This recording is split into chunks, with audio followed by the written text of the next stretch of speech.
The airlock hissed open, revealing a figure gaunt even for an Alini. Her large, sorrowful eyes locked onto Edward's, pleading, "Please, human, you must take us. If you don't, my children and I will not survive the week." Edward Young, hardened by years of trading on the fringes of known space, hesitated. His calloused hand instinctively moved towards the energy pistol strapped to his thigh. Accepting her onto the Stardust Drifter could mean inviting a host of problems he didn't need. The recycled air of the remote space station, smelling faintly of ozone and desperation, swirled around them. Across the docking bay, the station terminal flickered erratically, casting long shadows across the few beings scattered within. Most were haggard, ill, and disheveled, a testament to the station's dwindling resources and its position on the edge of nowhere. "A plague," the Alini woman croaked, her voice raspy and weak, the common tongue fracturing under the weight of her distress.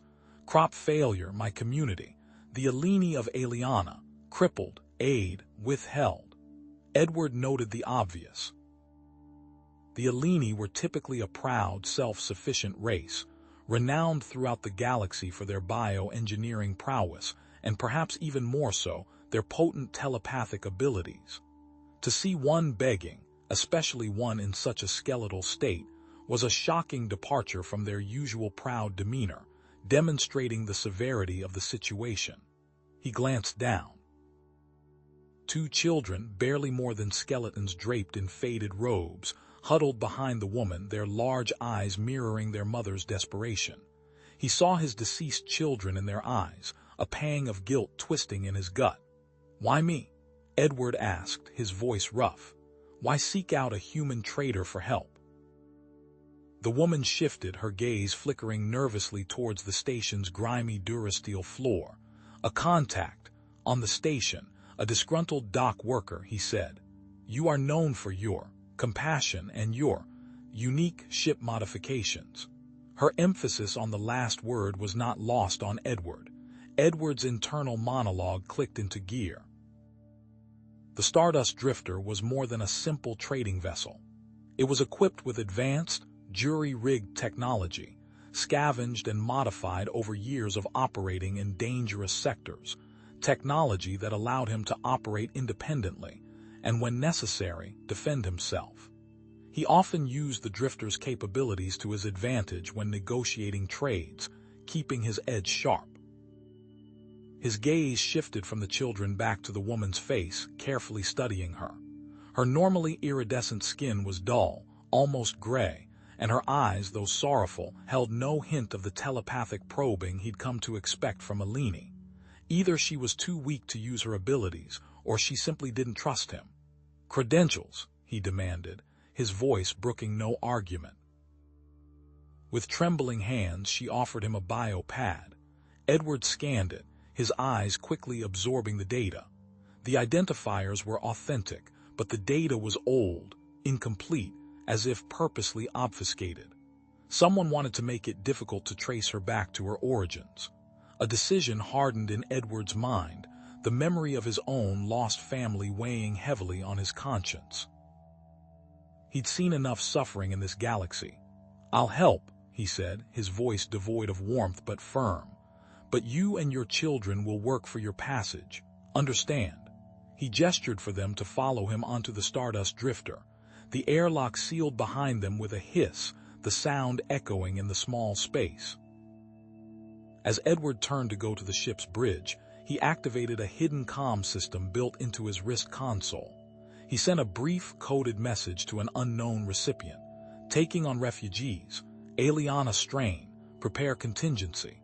Edward ushered Myra and her two children, their frail bodies casting long shadows in the narrow corridor, toward a hatch marked with faded yellow paint. "Here." "It's not much, but it's private." He keyed in a code and the hatch hissed open, revealing a former cargo hold. Bunks lined one wall, covered in thin but clean blankets. A small table and a couple of repurposed crates served as a dining area. The air smelled faintly of recycled water and disinfectant. Spartan, yes, but meticulously clean. The The children, a boy and a girl no older than 6 or 7, clung to Myra's robes, their large eyes wide with a mixture of fear and exhaustion. Edward gestured to the bunks. "Get them settled. I'll bring some rations." He turned and disappeared down the corridor, returning moments later with 3 sealed packets of nutrient paste and a container of recycled water. He handed them to Myra. "It's not gourmet, but it'll keep you alive. Supplies are limited until we reach the next trading post." The children stared at the packets as if they were gold. Myra tore open one of the packets and squeezed a dollop of the grayish paste into her palm. The children descended upon it, devouring the tasteless substance with a desperate hunger that twisted Edward's gut. Myra watched them eat, her expression a mix of relief and shame. She looked up at Edward, her voice raspy. "Thank you, human. I will repay you. I can work. I know bioengineering, a skill common to my people." Edward observed the children, his gaze clinical. The boy coughed, a dry, rattling sound. The girl's skin was pale and stretched taut over her small bones. He retrieved a handheld scanner from a nearby compartment. "Let's have a look at them." He ran the scanner over the children's foreheads, the device emitting a series of soft beeps. The readings flickered across the small screen. Malnutrition, dehydration, elevated temperature, consistent with the plague. He turned to Myra, his voice carefully neutral. "Tell me about your government's response. Are they doing anything to contain the spread?" Myra hesitated, avoiding his gaze. "They are overwhelmed. Resources are stretched thin. It's chaotic." "I've heard rumors," Edward pressed gently, "of corruption, hoarding of supplies by high-ranking officials." Myra waved a dismissive hand. Conspiracy theories, desperate people grasping at straws, but her voice lacked conviction. She wouldn't meet his eyes. Edward frowned. Something wasn't adding up. He'd been dealing with desperate people for a long time, and he knew the signs of a lie. He studied her, attempting a subtle mind meld, reaching out with his own limited telepathic abilities. He met an unexpected wall, a mental block, firmly in place. Her mind was shielded, deliberately closed off. His suspicion deepened. Suddenly, a sharp crack echoed through the small space. The little boy, weakened by hunger, had stumbled and knocked over a piece of equipment, a recycled air filter, its casing now cracked and leaking. Edward sighed, a flicker of annoyance crossing his face. "Careful." He knelt down and began to assess the damage, pulling out a handful of salvaged parts from a nearby toolbox. Within minutes, he had jury-rigged a temporary fix, sealing the crack with a sealant compound. The hissing subsided. Myra watched him, her large eyes wide with surprise. "You are resourceful. It is unusual for humans to be so mechanically inclined." Edward shrugged, wiping grease from his hands with a rag. "Necessity is the mother of invention, a human proverb." He glanced at her. "You're picking up the language fast." Myra inclined her head. "Eleni are quick learners." Edward assigned Myra basic cleaning and maintenance tasks around the living quarters, observing her closely as she worked. She scrubbed the bunks, swept the floor, and organized the meager supplies with a quiet efficiency. He kept his distance, avoiding direct physical contact. Later, alone in the cockpit, Edward accessed the Stardust Drifter's central computer. He reviewed sensor logs and navigational data, subtly scanning for signs of pursuit or surveillance. The screens showed nothing out of the ordinary. No ships following their trajectory, no unusual energy signatures. Still, he couldn't shake the feeling that they were being watched. He initiated a comlink, sending a coded message to a contact within the consortium, a human organization operating on the fringes of known space. "Situation critical. Aliana plague. Potential corruption. Request immediate investigation." Back in the converted cargo hold, Edward noticed something amiss. Myra's woven travel bag, lying open on one of the bunks, revealed a glint of metal. He approached cautiously and peered inside. Hidden beneath a layer of clothing was a small compartment. Inside, he found 2 items, a data chip containing encrypted files and a small, ornate Eleni knife, its blade crafted from a dark, obsidian-like material. He strode back into the main living area, the data chip and knife held in his hand. "Myra," he said, his voice hard. "Explain this."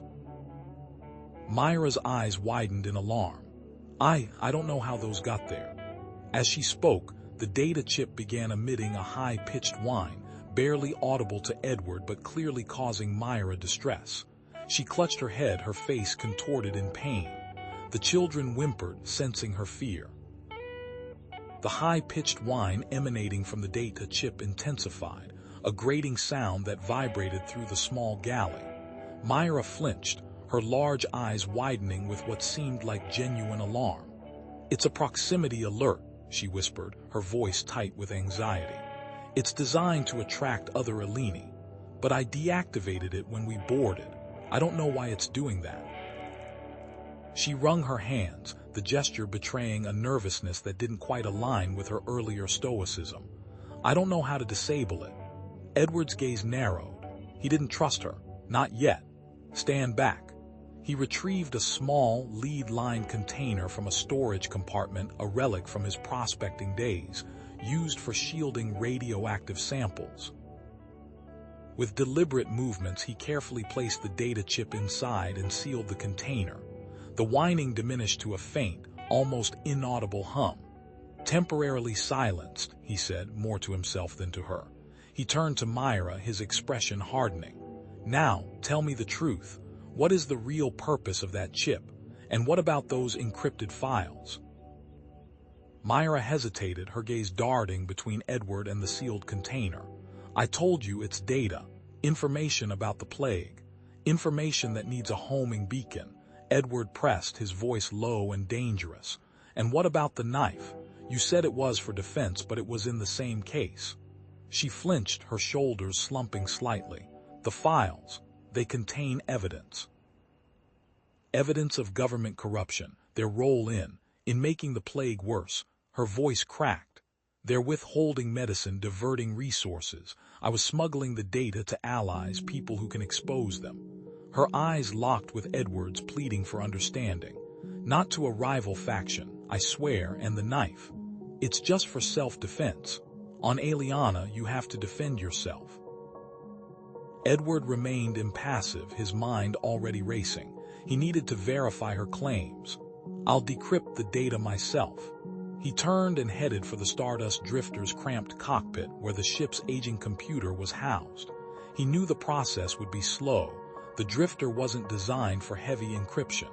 Time seemed to warp. Hours bled into one another as Edward wrestled with the encrypted files, the ship's computer groaning under the strain. Meanwhile, in the small living quarters, the children's condition worsened. Edward could hear their ragged coughs echoing through the ship's ventilation system. Then a choked gasp, a desperate cry, Myra's voice filled with terror. "Edward, please, Lyra. She's collapsed." Edward abandoned the decryption process and raced back to the living quarters. Lyra lay limp on the makeshift bed, her small chest barely rising and falling. Her skin, already pale, now had a bluish tinge. She was gasping for air, her eyes wide with fear. Edward knelt beside her, his practiced hands quickly assessing her condition. "Advanced stage pneumonia," he muttered, his brow furrowing. "A common complication of the Aliana plague." He rummaged through his medical supplies, his heart sinking as he realized how inadequate they were. He didn't have the right antibiotics, and his supply of oxygen was dangerously low. Myra knelt beside him, her face streaked with tears. "Please, Edward, you have to help her. She's all I have left. Please." She reached out, her hand hovering over Lyra's chest. I can help. I can use my telepathy. I can scan her, see what's happening inside, tell you what she needs." Edward hesitated, his pupils dilating. He knew the Alini were telepathic, but he had no experience with their abilities. The thought of someone probing his mind, let alone his ship, sent a shiver down his spine. What if there were side effects? What if it made things worse? But Lyra's labored breathing grew more shallow with each passing moment. He was running out of time. He looked at Myra, her eyes brimming with desperation, then back at Lyra, her life fading away before his eyes. He knew what he had to do. "All right," he said, his voice tight with purpose. "Do it. Scan her. But I need to see what you see. I'll use the ship's scanners to read whatever results you manage to get."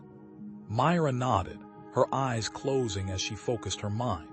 A faint shimmer surrounded Lyra's body, a subtle distortion in the air. Edward activated the drifter's diagnostic scanners, adjusting the frequencies to match the Alini's unique biosignatures. He watched the readouts, his brow furrowed in concentration as Myra began to relay information. "Her lungs, they're filled with fluid," Myra whispered, her voice strained. "The infection, it's aggressive, it's like nothing I've ever sensed before." Her voice wavered. "There's something blocking the natural healing process." Edward cross-referenced Myra's telepathically gathered data with the drifter's scanner readings, his eyes widening in realization. "Confirmed. Pneumonia severe and, yes, the plague has mutated. It's an artificially modified strain." His mind raced, trying to recall every medical database he'd ever accessed, every treatment he'd ever administered. He sent a priority request to the Traders Consortium, requesting any information they had on the Aliana plague. The response came quickly, a terse message that sent a chill down his spine. Aliana plague far more widespread than initially believed. Government suspected of suppressing information. Caution advised. Possible third-party involvement. "Damn it," Edward muttered. The plague wasn't just a natural disaster. It was a weapon. A deliberate act of bioterrorism, just as Myra had claimed, and someone was trying to cover it up. Acting on the consortium's limited information and Myra's telepathically gathered data, Edward began jury-rigging a makeshift nebulizer. He scavenged parts from the drifter's ventilation system, a broken air purifier, and a discarded medical kit. Hours later, he had cobbled together a device that could deliver a concentrated dose of antibiotics directly to Lyra's lungs. He carefully administered the treatment, his hands trembling slightly. Lyra's breathing stabilized, her color returning slowly. But she was still weak, still vulnerable. He would have to ration his remaining medical supplies carefully. As he monitored Lyra's condition, Edward noticed something else. A faint energy signature on the Stardust drifter's long-range sensors.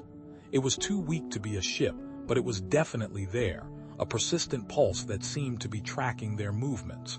A beacon, perhaps. Or something more sinister. He returned to the galley, his mind racing.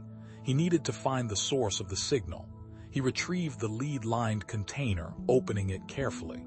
The data chip lay inert inside, its whining temporarily silenced. But then he noticed something else. The knife, which he had placed in the container as a precaution, was emitting the same high-pitched signal. Only now it was louder than before. The high-pitched whine intensified, ratcheting up the tension in the Stardust drifter's cramped cockpit. Feedback shrieked through the comm system, a jarring counterpoint to Lyra's shallow, ragged breathing in the background. Edward swore under his breath, fingers flying across the console as he tried to isolate the source of the interference. The signal was definitely emanating from the ceremonial knife. With a sigh, he grabbed the knife and tapped a sequence on the hilt, which caused the blade to retract into the handle. He ran his fingers along the handle searching for the source, and found a panel he had previously missed. Inside, nestled amongst the intricate carvings, he found it. A miniature transponder, no bigger than his thumbnail, its faint green light pulsing in time with the irritating whine. It was connected directly to the knife's internal power source, drawing a negligible amount of energy, but enough to broadcast a signal. The knife wasn't just a weapon, it was a homing beacon. He stormed back into the small living area, his face grim. Myra looked up, her large eyes filled with worry. "What is it, Edward? What's wrong?" He held out the knife, the hidden compartment exposed. What is this, Myra? Who is this signaling?" Myra's face paled further. She took the knife, her slender fingers tracing the outline of the compartment. I don't understand." I was told this knife was a gift, a symbol of protection, from a trusted friend. Her voice wavered, infused with confusion and fear. Before Edward could press her further, a choked gasp came from the corner where Lyra lay huddled beneath a thin blanket. Her small body was convulsing, her face flushed with fever. "Lyra!" Myra rushed to her daughter's side, her hands hovering helplessly. Lyra's breath came in ragged gasps, each one a painful reminder of the time Edward was losing. Edward knelt beside them, his hand resting lightly on Lyra's forehead. The heat radiating from her skin was alarming. The plague was no longer a distant threat. It was consuming Lyra from the inside out. "Damn it," he muttered, checking the readings on his makeshift nebulizer. "It's not enough. The treatment isn't working anymore. We need more advanced medical technology now." Myra looked up at him, her eyes brimming with tears. There is a way. I can try to create a mind bridge to the Eleni medical facility on Decelia. They can diagnose her remotely, suggest a new treatment." Edward recoiled, his gut twisting with distrust. A mind bridge? Are you serious? I'm not linking your mind to some alien network, Myra.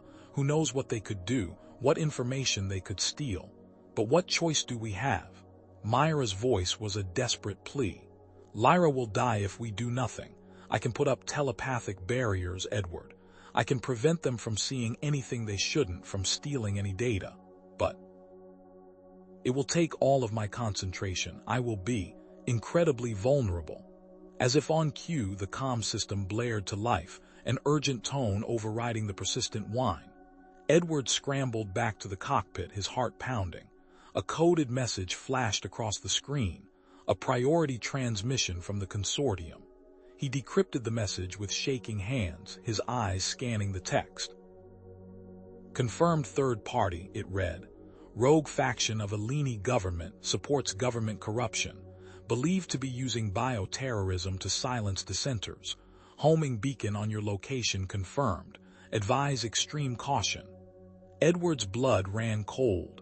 The trusted friend, the gift, the homing beacon. It all clicked into place with sickening clarity. This wasn't just about a plague. It was about political intrigue, betrayal, and a desperate struggle for power. And he, Edward Young, widower and small-time trader, was caught in the middle. He looked back at Myra, her face etched with worry as she cradled her daughter. He looked at Lyra, her small body racked with fever. He was out of time. He took a deep breath, steeling himself. "All right," he said, his voice rough. "Do it. Try the mind bridge." Myra's eyes widened, relief flooding her face. "Thank you, Edward, thank you." As Myra began to focus, closing her eyes and drawing deep, steadying breaths, Edward rerouted every spare watt of power to the Stardust Drifter's shields and weapon systems. The ship groaned under the strain, the ancient generators struggling to meet the demand. He was preparing for a fight, a desperate gamble against an unknown enemy. Myra's body stiffened, her brow furrowed in concentration.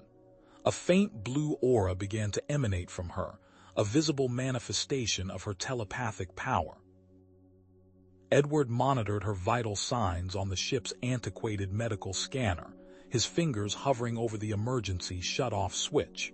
He scanned for any unusual energy fluctuations, any sign of intrusion. The Stardust Drifter was never meant to handle this much power, and the shields flickered ominously. He was pushing everything to its limit. Then, a stream of data flooded the comm screen, complex medical readouts, diagnostic analyses, treatment protocols. The Eleni medical facility had established contact. They were transmitting everything they knew about the plague, including a detailed breakdown of its neurological effects and a specific antidote. Edward frantically scanned the data, his hope rising with each passing moment. But then his face fell. He didn't have the raw materials. "Damn it all to hell," he exclaimed. "I can't synthesize this, I don't have the compounds." "We can synthesize a sample and send it, but it will take too long to reach you," the facility transmitted. A voice, clear and strong, echoed in Edward's mind, cutting through the static of the comms. "Edward, I sense a source nearby." A derelict freighter, in the asteroid field, Sector Gamma 9. It was Myra, still connected to the mind bridge, her voice strained but focused. Edward hesitated. I can't leave Lyra, not now. I will monitor her, Edward. Through the mind bridge, I will guide you. You can synthesize the antidote faster than they can send it. Trust me. He knew it was insane. A suicidal run through an asteroid field, guided by a telepathic link, while being hunted by a rogue faction of the Eleni government. But Lyra was dying, and he was out of options. All right, he said, his voice barely a whisper. Prepare the drifter. We're going for a ride. The Stardust drifter shuddered violently as Edward wrestled with the controls. The asteroid field, a chaotic ballet of rock and ice. Left. Hard left, Edward. Myra's voice, clear and urgent in his mind, cut through the alarms blaring in the cockpit. He obeyed instantly, slamming the thrusters into overdrive as a chunk of space rock, the size of a small shuttle, grazed the ship's shields, showering the viewport with sparks. Steady, steady. Now right, small adjustment. Myra's telepathic guidance was the only thing keeping them alive. I'm sensing a pocket of intense magnetic interference directly ahead, Myra's voice echoed in his mind. Near the derelict freighter, it could disrupt our navigation. Edward grunted, his brow furrowed in concentration. Damn, I know electromagnetic fields. Give me a minute. He rerouted power from the life support systems to the ship's magnetic shielding, jury-rigging a countermeasure with a few deft adjustments to the control panel. The air in the cockpit grew noticeably thinner, but the navigational system stabilized. That should do it. Shields are up, but don't expect any long walks outside. As they approached the freighter, its hulking silhouette filled the viewport. Automated defense systems are still active, Myra warned. I'm detecting laser grids and proximity mines. Try to stay quiet. Edward eased the Stardust drifter closer, his fingers dancing across the controls. He remotely accessed the freighter's security network, bypassing firewalls and disabling the laser grids one by one. Almost there, shields down, mines deactivated. He breathed a sigh of relief, ready to board. He sealed his environmental suit and grabbed his plasma torch. All right, Myra, guide me through this rust bucket. I'm establishing a mind bridge now, she replied. I can see the ship's layout. Main airlock is offline. You'll need to use the emergency access port on the starboard side. Be careful, there's a malfunctioning security drone patrolling that section. Edward moved through the narrow corridors of the freighter, the metal groaning under his boots. Suddenly, a whirring sound echoed down the hallway, and a battered security drone, its sensors glowing red, rounded the corner. It opened fire, bolts of energy searing the air. Edward ducked behind a stack of crates, dodging the blasts. Damn it, I thought you said it was malfunctioning. It is, Myra replied, her voice imbued with urgency. But it's still armed. Try disabling its power core. Edward peeked out from behind the crates, aiming his plasma torch at the drone's exposed wiring. He fired a precise burst, melting the circuits. The drone sputtered, its lights flickered, and it crashed to the floor in a shower of sparks. Nice shot, Myra said, a hint of admiration in her voice. Now the storage bay is just ahead, but I'm detecting that it's been partially scavenged. Looks like someone else was here before us. Edward cursed under his breath. He reached the storage bay and activated his helmet light, illuminating the chaotic scene. Crates lay scattered across the floor, their contents spilled and looted. He rummaged through the remaining inventory, searching for the specific compounds he needed for the antidote. Edward, I'm sensing a growing energy signature. Myra's voice was tight with alarm. Rogue Eleni ships are approaching our location. You need to hurry. He ignored her, focusing on his task. Almost got it. Need 2 more vials. He spotted the last 2 vials tucked away in a corner of a damaged crate. He grabbed them and stuffed them into his pack. Got it. Let's get out of here. As he turned to leave, he tripped over a loose cable, sending a stack of crates crashing to the floor.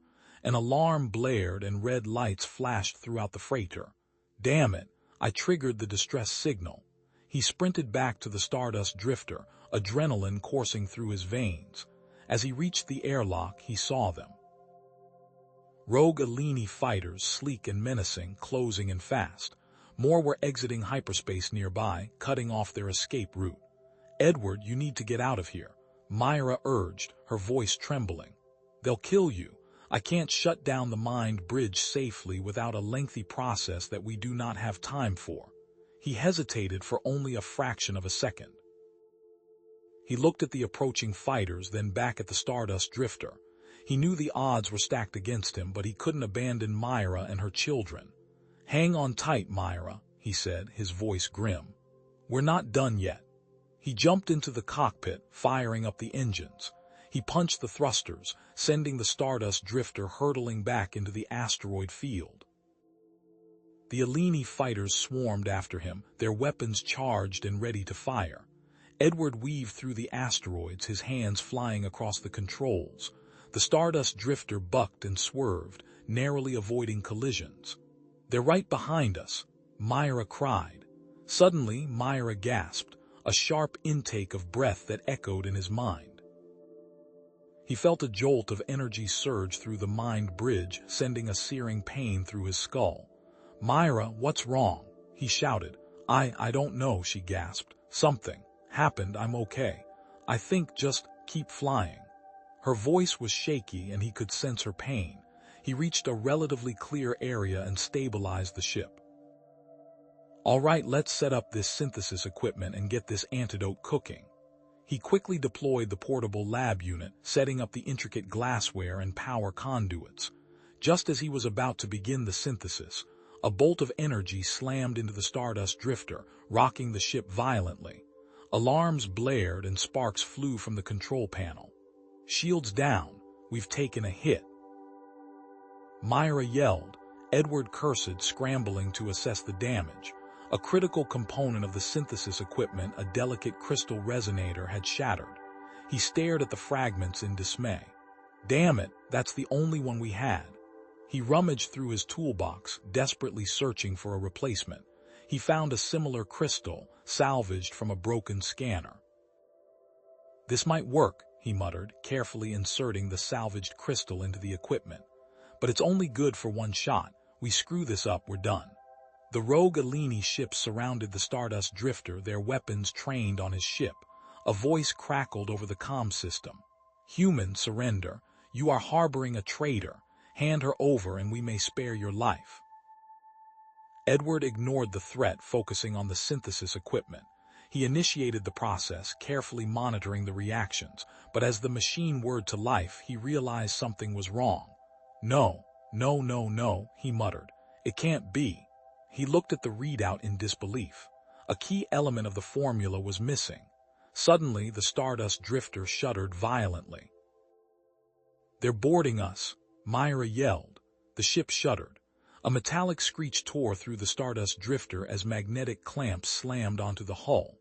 Then, the grinding whine of a cutting torch sliced through the outer plating, followed by the heavy thud of a breaching pod docking against the hull near the hydroponics bay. Rogue Alini soldiers. Before Edward could fully process the intrusion, heavy footsteps echoed down the corridor, growing louder with each passing second. He slammed the emergency seal on the lab door, the thick plasteel hissing as it locked into place. A temporary barrier at best. He ripped a power conduit from the wall, sparks showering around him. Working quickly, he rigged it to the door controls, overloading the locking mechanism. It wouldn't stop them for long, but it would buy him precious seconds. He then grabbed a container of concentrated nutrient solution and placed it precariously above the door frame, securing it with a thin wire attached to the release lever. Simple, but effective. Hopefully. "Human, open this door." A voice boomed from the other side, amplified by a comm unit. "This is Captain Voxari of the Alini Reclamation Front. Surrender immediately and hand over the synthesis equipment." Edward leaned against the lab bench, sweat beading on his forehead. Reclamation front. Last I heard, you were all supposed to be dead. Your information is outdated, Voxari sneered. We know you possess the equipment necessary to synthesize a cure. Hand it over and we might let you live. A cure? Edward stalled, his mind racing. For what exactly? Last I heard there was a disagreement about resource allocation. Don't play coy with me, human, Voxari snarled. We know about the plague. We also know that it was engineered to destabilize the current regime, to create the perfect conditions for a change in leadership. The blood ran cold in Edward's veins. Engineered. A wave of nausea washed over him.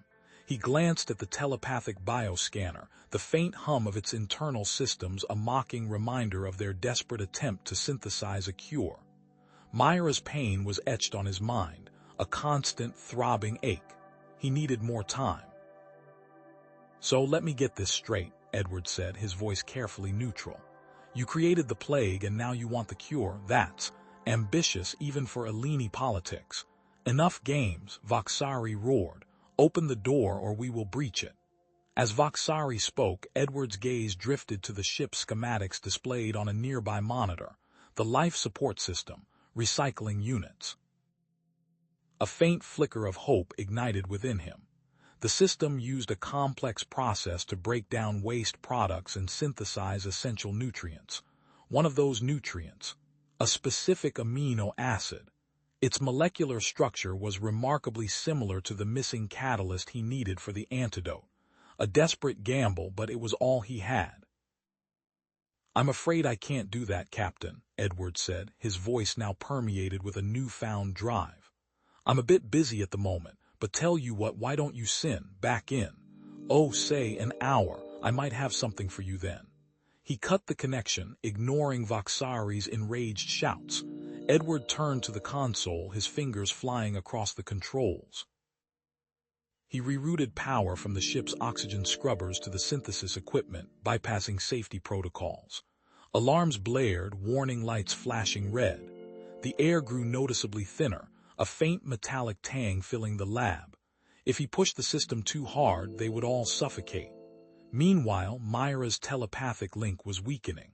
Her head throbbed, a searing pain that threatened to overwhelm her.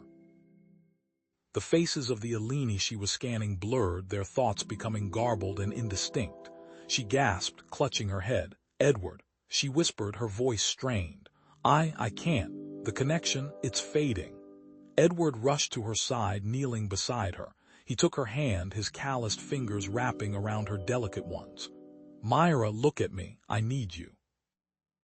We need you. Don't give up, not now. We're so close. I promise we'll get through this, together. His words, his touch, a lifeline in the storm of her pain. She squeezed his hand, drawing strength from his unwavering gaze. The connection flickered, stabilized, then strengthened, fueled by their shared commitment. He returned to the console, his heart pounding. He initiated the modified synthesis sequence, the equipment humming and whirring as it strained under the overload. The air grew colder, the metallic tang more pronounced. A thick, viscous fluid began to drip into the collection chamber, a pale, shimmering green, the substitute antidote. But it was unstable, wildly unstable. The molecular bonds were weak, prone to rapid degradation.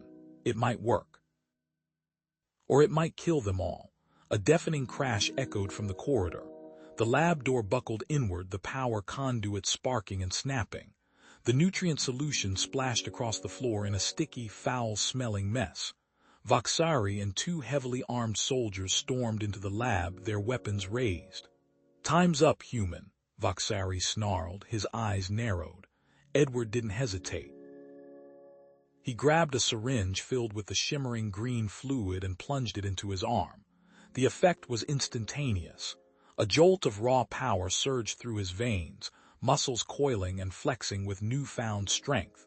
But with the power came agony.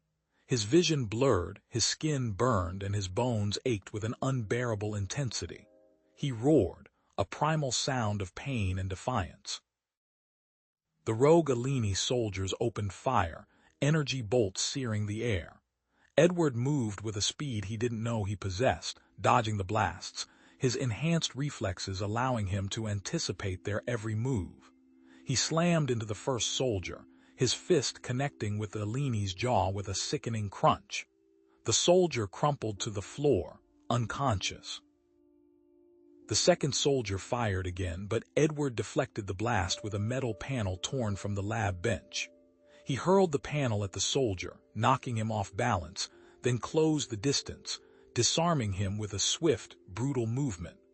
Myra, her eyes glowing with telepathic energy, focused her mind on the remaining soldiers. She flooded their minds with conflicting images, disorienting thoughts and flashes of primal fear. Their aim faltered, their movements becoming sluggish and uncertain. Edward seized the opportunity, using his enhanced strength and agility to overpower them, showcasing human adaptability and grit. He fought with a ferocity born of desperation, driven by the need to protect Myra and the children. He stood panting, adrenaline coursing through his veins, the bodies of the soldiers scattered around him. Vaksari watched him, his expression a mixture of surprise and grudging respect. "Impressive human," Vaksari said, his voice surprisingly calm. "I underestimated you, but make no mistake, this antidote is only a temporary fix. The plague will continue to spread even if you manage to cure this one community. The damage is done. The power vacuum is inevitable." He paused, his eyes gleaming. "Join me, human. With your skills and my resources, we could control the entire sector. Imagine the power we could wield." Edward spat on the floor. "I'd rather rot." He turned, ignoring Vaksari, and stumbled towards Myra, syringe in hand. He had to administer the antidote before it was too late, but the unstable formula was beginning to backfire. The pain intensified, his muscles spasming uncontrollably. His vision swam and the lab spun around him. He collapsed, the syringe clattering to the floor, unconscious. Myra, despite her weakened state, felt the searing pain of Edward's collapse through their shared bond. She gasped, severing the mind-bridge connection, her telepathic powers flickering and fading. She would defend him and the children. Vaksari stepped forward, his boot crushing the discarded syringe. He reached down and seized Myra by the arm, his grip like a vice. "The human is no longer important," he sneered. "But you are the key. With you I can force your people into submission. The Eleni Reclamation Front will rise and you will be our queen." Her mind screamed against the invisible cage. Vaksari stood before her, his face a mask of cold ambition. He radiated a smug satisfaction that sent shivers down her spine, even as the telepathic dampener pulsed against her skull, a constant throbbing ache that threatened to overwhelm her senses. He spoke, his voice resonating directly within her mind, bypassing her ears entirely. "Such a powerful mind, Eleni. A pity to waste it. Soon your people will understand the benefits of our new order." Her own mental reply was a snarl, a defiant whisper in the face of overwhelming force. "You will fail, my people will never submit." Vaksari chuckled, a chilling sound that echoed through her mind. "We shall see. Your children perhaps will be more amenable to persuasion. A mother's love is a powerful tool, wouldn't you agree?" A sudden sharp pain lanced through Edward's head, pulling him from the black depths of unconsciousness. He gasped, his muscles screaming in protest as he tried to sit up.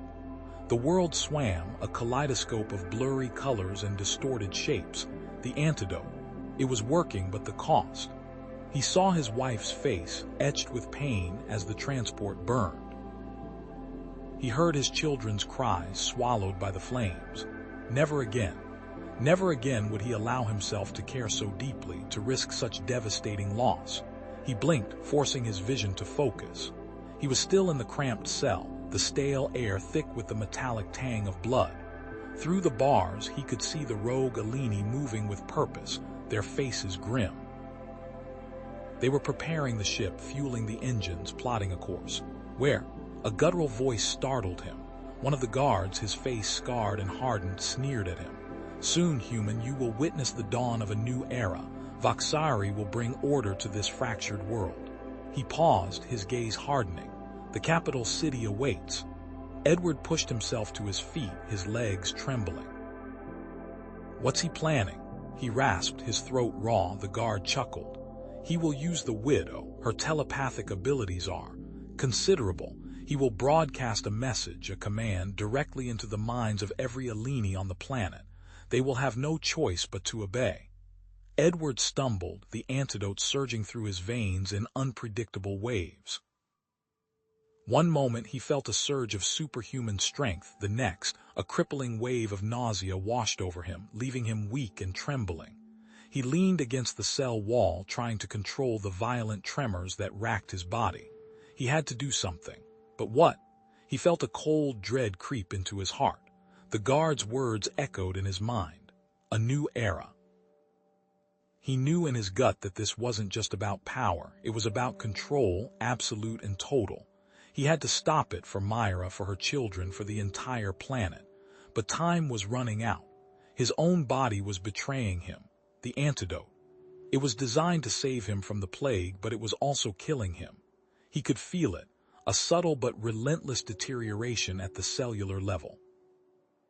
How long did he have? Hours, minutes. In the adjacent cell, Myra strained against her mental bonds. Voxari was pressing her, probing her defenses, trying to break through her will. She fought him with every ounce of her being, but the dampener was weakening her, eroding her resistance. Submit, Alini, Voxari's voice boomed in her mind. Embrace the new order. It is inevitable. She refused to yield. She thought of her children hiding somewhere in the shadows, terrified and alone. She had to protect them, even if it meant sacrificing herself. With a surge of desperate will, she focused her remaining strength, pushing past the dampener's oppressive field. She couldn't reach them clearly, but she could send a flicker, a warning. Run. Hide. Voxari. Danger. The message was fragmented, weak, but it was all she could manage. She hoped they would understand. She hoped they would survive. Edward watched the guard, his mind racing. He had to create a diversion, something to disrupt Voxari's plans.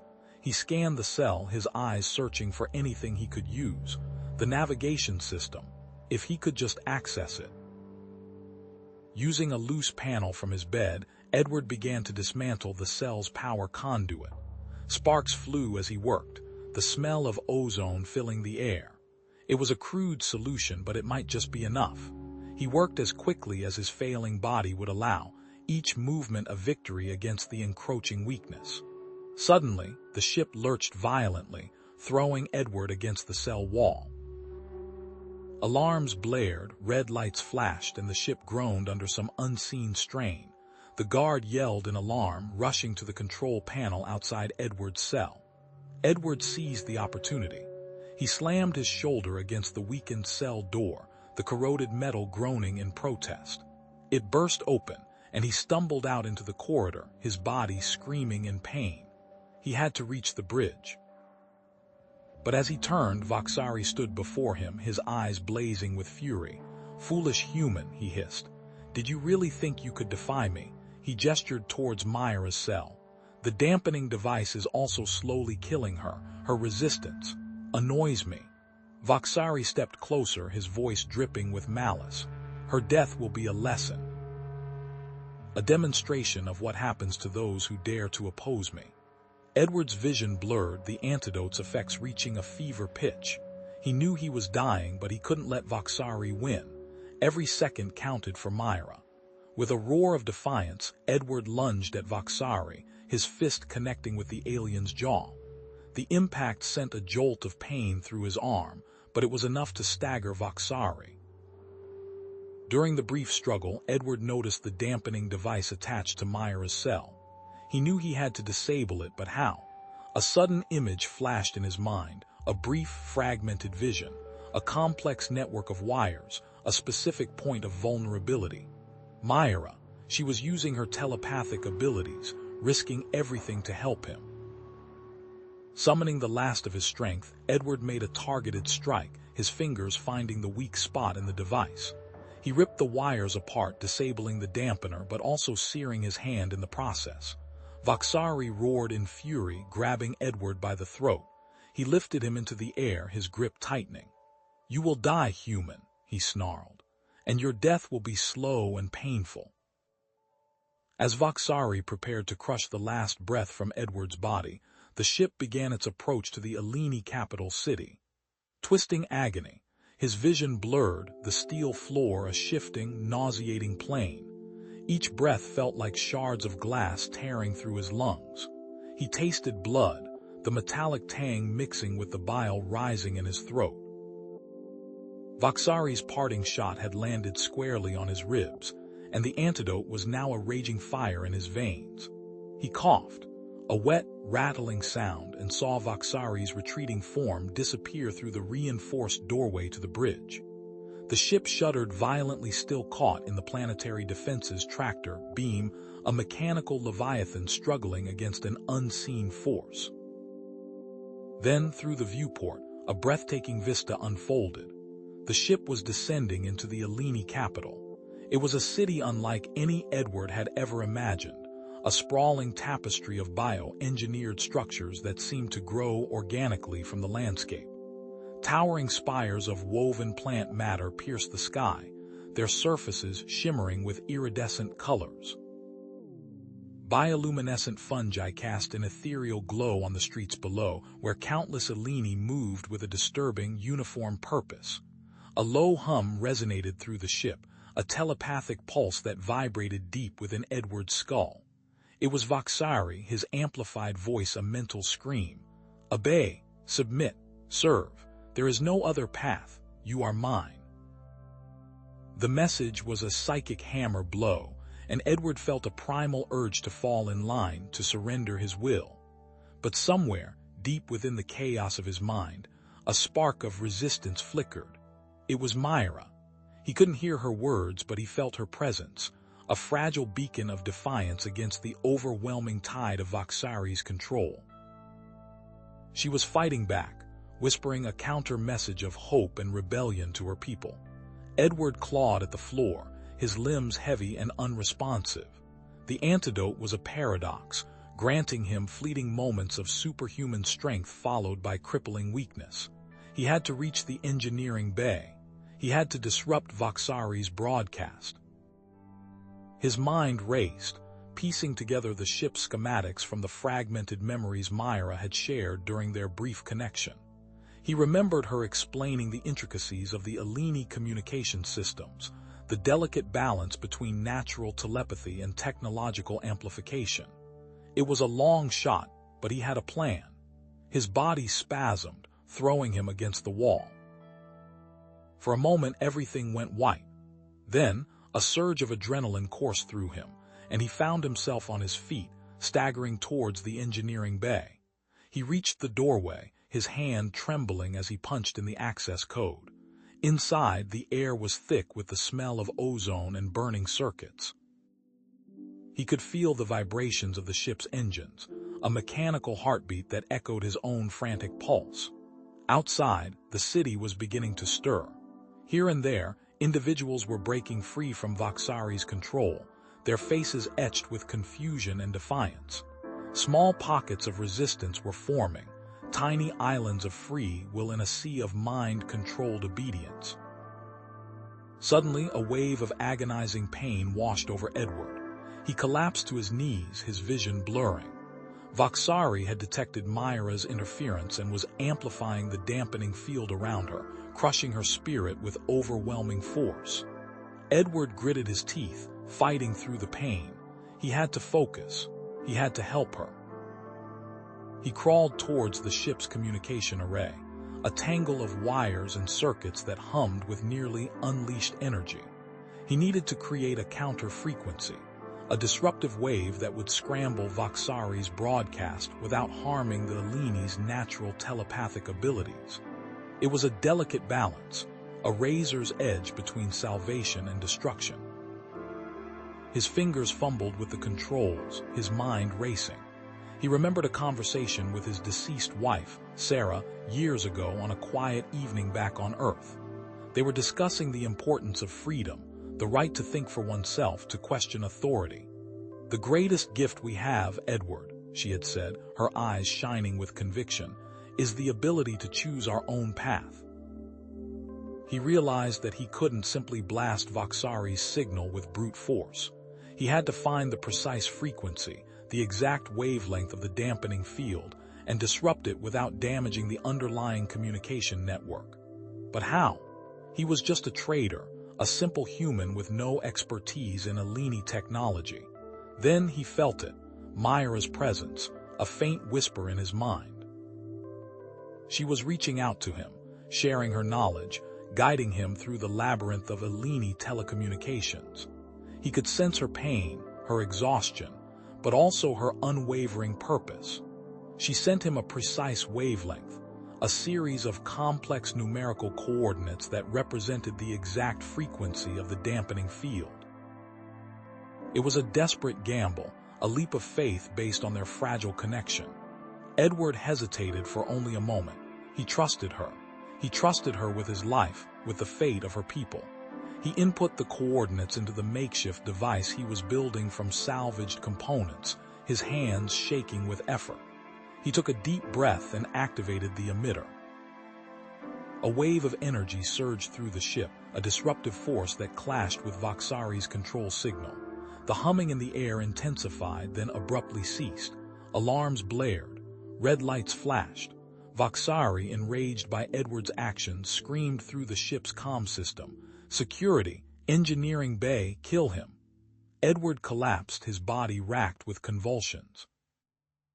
The emitter overloaded, sending sparks flying. He didn't know if his plan had worked. He didn't know if he had saved Myra or her people. He only knew that he had tried. Outside, the ship was being bombarded by resistance fighters, their energy weapons tearing through the hull. The battle for the Alini capital had begun. The counter-frequency ripped through the ship, not a clean wave, but a jagged, disruptive pulse. Alini under Voxari's control spasmed, their bodies locking in grotesque postures as the mental commands warred with their own suppressed wills. Security troopers, mid-stride, stumbled, their disorientation a momentary reprieve for any still possessing free thought. A guttural roar echoed from the bridge. Voxari, feeling the intrusion, was clearly in agony. Myra seized the opportunity. Even as the dampening field pressed against her mind, a searing, constant ache, she focused, reaching out across the ship, a beacon of defiance in the mental storm. "Alini, he weakens, he lies. He steals your minds, your bodies, your very selves. Fight, fight for your freedom. Fight for your children." Her telepathic voice, amplified by desperation, resonated in the minds of those still clinging to their own consciousness. Edward, sprawled on the floor, felt the world tilt and spin. His vision swam, the metallic tang of blood filling his mouth. But through the haze he saw Myra, her face contorted in pain, yet radiating an unstoppable drive. He had to. He had to. Adrenaline, a primal surge, clawed him back from the brink. He pushed himself up, ignoring the throbbing in his head, the ache in his bones, the emitter. It was sparking, damaged, but still. Security forces were regaining their composure, their boots thudding closer.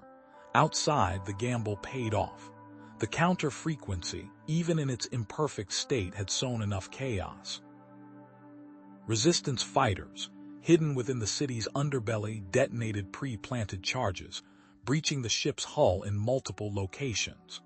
Plasma torches sliced through metal, and the air filled with the acrid smell of burning alloy as they poured inside, engaging Voxari's loyalists in brutal, close-quarters combat. Alini against Alini, a tragic mirror of the mental enslavement. Voxari, recovering from the initial shock, snarled, a telepathic command ripping through the ship. Power rerouted, shields shifted. The dampening field around Myra intensified, a crushing weight on her mind, threatening to extinguish her consciousness. But in doing so, the field weakened elsewhere, allowing the external rebellion to surge with renewed vigor. Edward, gritting his teeth, assessed the engineering bay. The security doors wouldn't hold for long. He had to buy Myra time. Scavenging frantically, he grabbed loose wires, power conduits, anything that could conduct energy. His fingers, clumsy with exhaustion, worked with a desperate speed, stripping insulation, connecting circuits. He was no weapons designer, but he knew electricity. He could make this bay a death trap. A flicker of memory, unbidden, flashed through his mind. Myra, her face serene, guiding him through the sprawling beauty of the Alini capital via telepathic link. Towering bio-engineered structures shimmering in the twin suns, lush gardens teeming with alien flora, the vibrant pulse of a civilization brimming with life and creativity. He couldn't let Voxari destroy it. He wouldn't. The security doors hissed open. 2 troopers, their eyes glazed but their weapons raised, stormed into the bay. A web of raw energy crackled to life, invisible until the first trooper stumbled into it. A searing arc of electricity ripped through him, his scream cut short as he collapsed, smoking. The second trooper hesitated, then lunged forward only to trigger another wire. He fared no better. Edward, gasping for breath, slumped against the wall, his body screaming in protest. A wave of something washed over him, a soothing warmth that eased the throbbing in his head. Myra.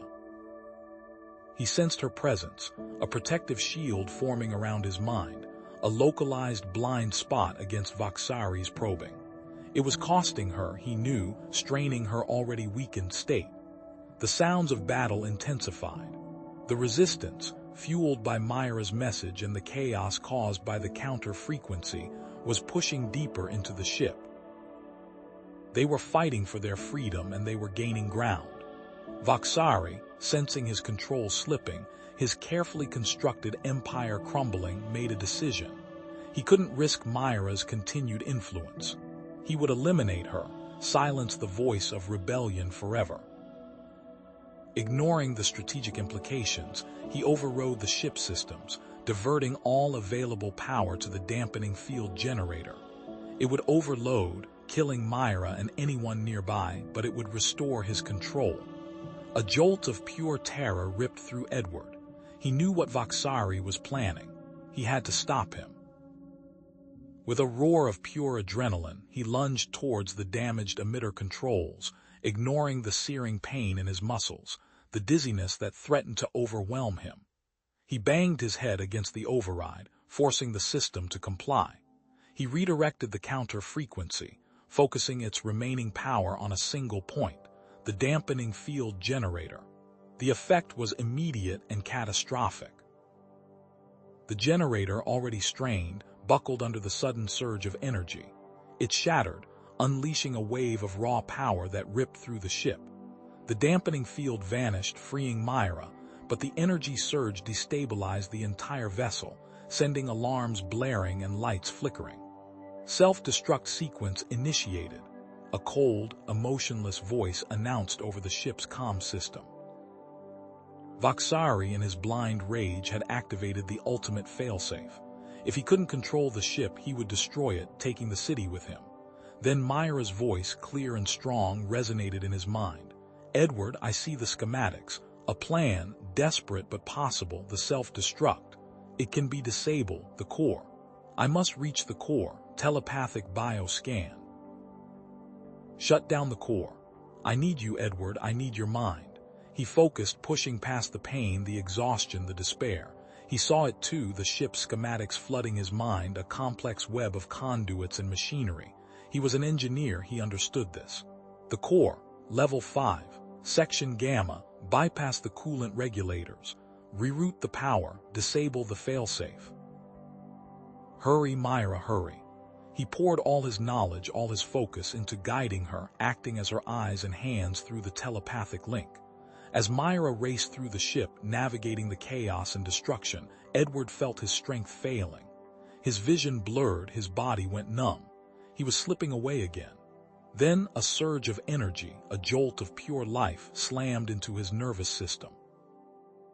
It was Myra, focusing her telepathic abilities, targeting his neural pathways, forcing his body to respond. He gasped, his eyes snapping open. He could feel her presence, a warm, insistent pressure against his mind. The telepathic bioscan started to read out his medical condition. Myra reached the core, a massive chamber humming with nearly unleashed energy. The self-destruct sequence was counting down, the numbers flashing ominously on a nearby console. She began the delicate process of disabling the sequence, her fingers flying across the controls, guided by Edward's instructions and her own intuition. Suddenly, Voxari was there, a towering figure radiating rage and power. He had intercepted her, a physical manifestation of the struggle between control and freedom. Then everything went black, a flatline, silence. He heard a voice, faint but familiar, whispering in his ear, "Edward, don't give up. You have to keep fighting." It was his wife, Sarah. A jolt like a lightning strike ripped through him. Myra's neural stimulation, impossibly strong, had broken through. He gasped, his body arching, his eyes snapping open. Renewed willpower surged through him. He was back. Voxari's telekinetic fist slammed into Myra, sending her hurtling towards the ship's core. Metal shrieked as her body slammed against a support beam, narrowly missing the pulsating heart of the vessel. Pain exploded in her chest, stealing her breath. Edward, pinned beneath debris, fought to stay conscious. Through their fractured bond, he felt Myra's agony, her desperate struggle for air. Myra, secondary control panel, shielded section, starboard side. He projected, his mental voice strained. A flicker of hope ignited within Myra. Ignoring the searing pain, she scrambled towards the indicated location, dodging sparks and falling debris. The Alini resistance, meanwhile, had breached the control deck. Lasers flashed, illuminating the brutal close-quarters combat between Voxari's loyalists and the freedom fighters. Voxari's voice boomed through the ship's comm system, tinged with chilling conviction. "The destruction of this city is a necessary sacrifice. We must cauterize the weakness of compassion, the disease of empathy that plagues our people. Only through strength, through ruthless efficiency, can we truly thrive."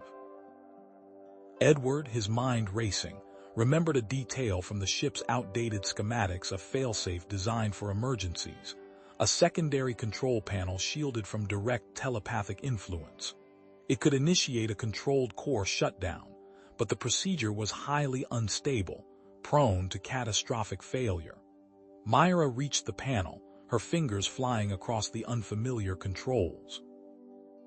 Through their bond, she felt Voxari's presence, a malevolent force probing the core's functions. She focused, using her bioscanning ability to detect the intricate neural link between Voxari and the core, the tendrils of his mind weaving through its systems. Edward, fueled by a memory, his deceased wife, Sarah, her unwavering strength in the face of terminal illness, pushed himself harder, ignoring the throbbing pain in his head. He saw Myra's face in his mind, her willpower, her sacrifice. He focused all his will, channeling a surge of mental energy back to Myra, bolstering her focus, amplifying her speed. Myra initiated the shutdown sequence. Alarms blared, bathing the chamber in red light. But Voxari, sensing her actions, amplified his control over the core, energy crackling around him. He fought to override her commands, the ship groaning under the strain. A new voice cut through the chaos in Myra's mind, crisp and authoritative. "Myra, this is Captain Ryla of the Alini Resistance." Voxari is physically present within the core chamber near the primary energy conduit. He is vulnerable there. Edward seized the opportunity. "Myra, Captain Ryla is correct. Use your bioscan. Target the neural link. Overload the tertiary circuit in the shielded panel. It will disrupt his connection." Myra hesitated for a fraction of a second. Overloading the circuit was risky, precise. One miscalculation and the entire panel would fry, leaving them helpless. But she trusted Edward, trusted his knowledge. Voxari, realizing Myra was about to sever his connection, unleashed another telekinetic blast. The control panel sparked and sputtered, its lights flickering erratically. The shutdown sequence faltered. "The panel is down, Myra." Edward shouted mentally, his voice infused with desperation. He disabled it. You have to use your bioscan directly. Emulate the panel, overload the circuit manually. Myra froze, using her bioscan as a direct overload source. It was suicide. The energy surge would be too much, tearing apart her neural pathways, killing her instantly. Edward. She projected, her voice trembling. You have to do it, Myra. Edward pleaded, his mental voice raw with pain and desperation. To save your children, to save the city, to save me. I believe in you. The image of Sarah flashed again in his mind, her final words echoing in his heart. Protect those you love. Myra closed her eyes, picturing her children, their faces etched with hope. She thought of Edward, his kindness, his strength. She remembered her purpose, to protect her people, to secure a future for her children. The strength of her ancestors flowed through her, an unyielding current of dedication. With a surge of determination, Myra initiated the bioscan overload. A blinding light erupted from her fingertips, arcing towards the ruined control panel. The air crackled with energy. Voxari roared in agony as his connection to the core severed. The shutdown sequence resumed, but the ship lurched violently, its structural integrity failing. Voxari, weakened but enraged, staggered towards Myra, his eyes burning with hatred. He raised his hand, preparing to deliver a final, fatal blow. But before he could strike, the doors to the core chamber burst open and Captain Ryla and her resistance fighters stormed in, weapons blazing. For the Alini, Ryla cried, leading the charge. Voxari, realizing the resistance had arrived, snarled in frustration. He triggered a final failsafe, a self-destruct sequence. A countdown timer flashed ominously on the core's main display. 0500. Ryla and her fighters engaged Voxari, a whirlwind of laser fire and telekinetic attacks. Myra, weakened and trembling, struggled to maintain the shutdown sequence. Time was running out. Edward, sensing the increasing instability of the core, the chaotic energy surges and Myra's failing strength, realized the controlled shutdown would fail. The ship was too damaged, the core too unstable. A chain reaction was inevitable. Myra, he shouted mentally, his voice frantic. It's not going to work, the shutdown. It's not enough, you have to initiate a full meltdown, irreversible, destroy the core completely. Myra gasped. A full meltdown. It would consume everything, vaporizing the ship, erasing it from existence. There would be no escape. With her last ounce of strength, Myra rerouted the energy flow, initiating the meltdown sequence. The core pulsed with a blinding light, the ship groaning and twisting as it began to tear itself apart. The telepathic link with Edward flickered, weakened, about to sever. Myra smiled, a faint, ethereal expression on her face. She whispered in Edward's mind, her voice filled with love and sorrow, "Take care of my children. Show them how to be strong." Then, the telepathic link shattered. The ship exploded. The world dissolved into a cacophony of screeching metal and alarms. Edward was weightless for a heartbeat, then slammed against a cold, unyielding surface. His head swam, the telepathic link to Myra severed as abruptly as a snapped cable.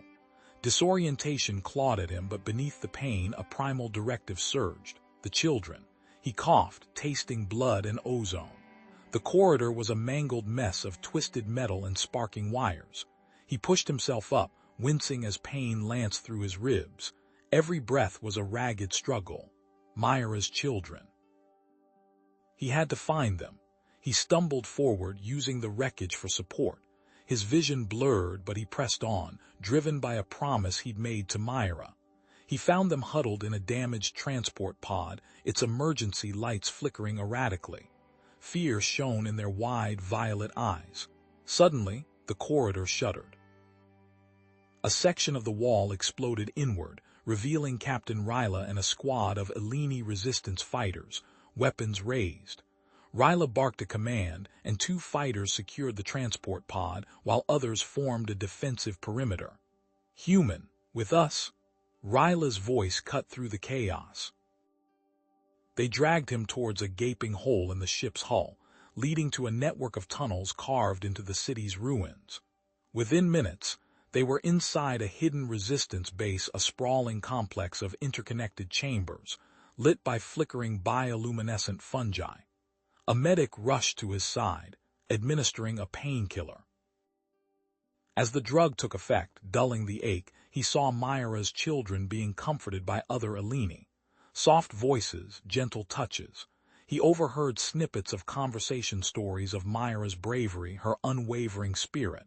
The medic finished bandaging his ribs. "The city sustained heavy damage, human," she said, her voice filled with exhaustion. "But the ship's core meltdown. It prevented a complete chain reaction. Countless lives were saved. Voxari was dead," she confirmed, but his loyalists remained, a festering threat. He watched the Alini resistance tending to the wounded, sharing meager rations, offering what little comfort they could. Their compassion was a stark contrast to Voxari's cold, ruthless vision. He saw a mother cradling a child, singing a lullaby amidst the ruins. His own grief intensified, a crushing weight in his chest. Myra was gone, sacrificed herself, and he, a broken human, was left with the responsibility of her children. The image of his deceased wife, Sarah, and their children flickered in his mind, a haunting reminder of loss and the fragility of life.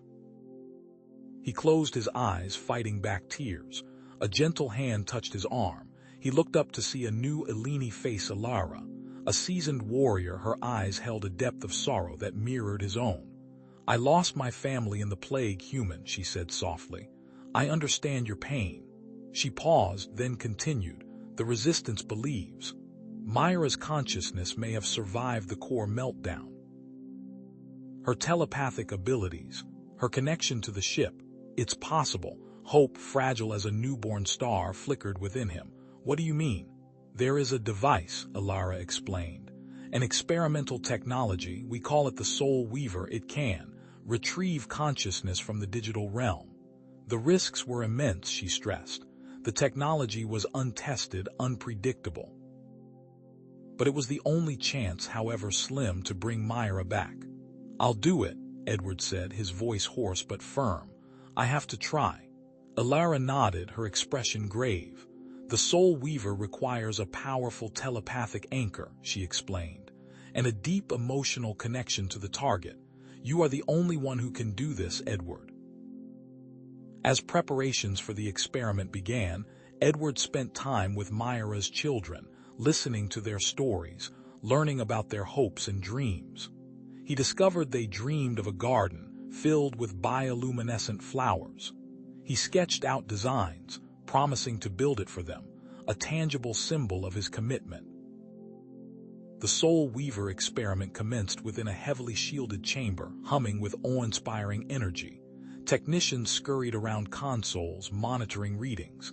Edward lay on a bio bed, electrodes attached to his temples, his mind a blank canvas. Alara stood beside him, her hand resting on his arm. "Focus on Myra, Edward," she instructed. "Remember everything. Let your emotions guide you." The machine whirred to life. A wave of energy washed over him, and the world dissolved into a kaleidoscope of colors and sensations. Vivid flashbacks erupted: Myra's laughter, her touch, the warmth of her skin against his. The lines between reality and the digital world blurred, indistinguishable.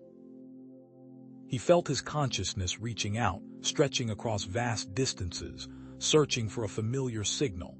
He found it fragmented echoes of Myra's memories and emotions, scattered like shards of glass. He saw her fear of failure, her unwavering love for her children, her growing affection for him. Then a distorted presence emerged from the digital ether, a dark, malevolent energy that sent a chill down his spine. Voxari. His consciousness somehow had survived. "Foolish human," Voxari's digital essence taunted, his voice a distorted echo.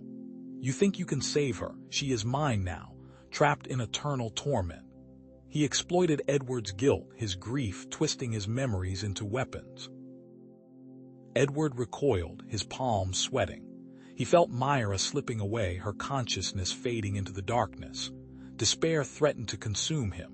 But then he remembered Myra's strength, her compassion, her unwavering belief in him. He focused on those memories, clinging to them like a lifeline. He drew upon his own reserves of will, the stubborn human refusal to give up. "You won't win, Vaksari," Edward said, his voice echoing through the digital realm. "Myra is stronger than you, and so am I." With a surge of human will and commitment, he shattered Vaksari's influence, severing his connection to Myra's fragmented spirit. A pathway opened, a beacon of light guiding her home. The world dissolved. One moment, Edward was strapped into the Soul Weaver, Alara's anxious face swimming in his vision. The next, he was adrift in a sea of fractured light and sound. Memories, emotions not his own, swirled around him like eddies in a chaotic stream. He saw snippets of Myra's childhood, the lush Eleni homeworld before the plague, the faces of her children, their laughter echoing faintly. But these weren't linear recollections. They were shards, jagged pieces of a shattered mirror reflecting a life lived and nearly lost. He felt the echo of her sorrow, the weight of her responsibility, the fierce, protective love for her children. He also felt something else, a cold, alien presence, a subtle pressure against his mind. He focused, anchoring himself to the feeling of Myra's love, the image of her face, the sound of her voice.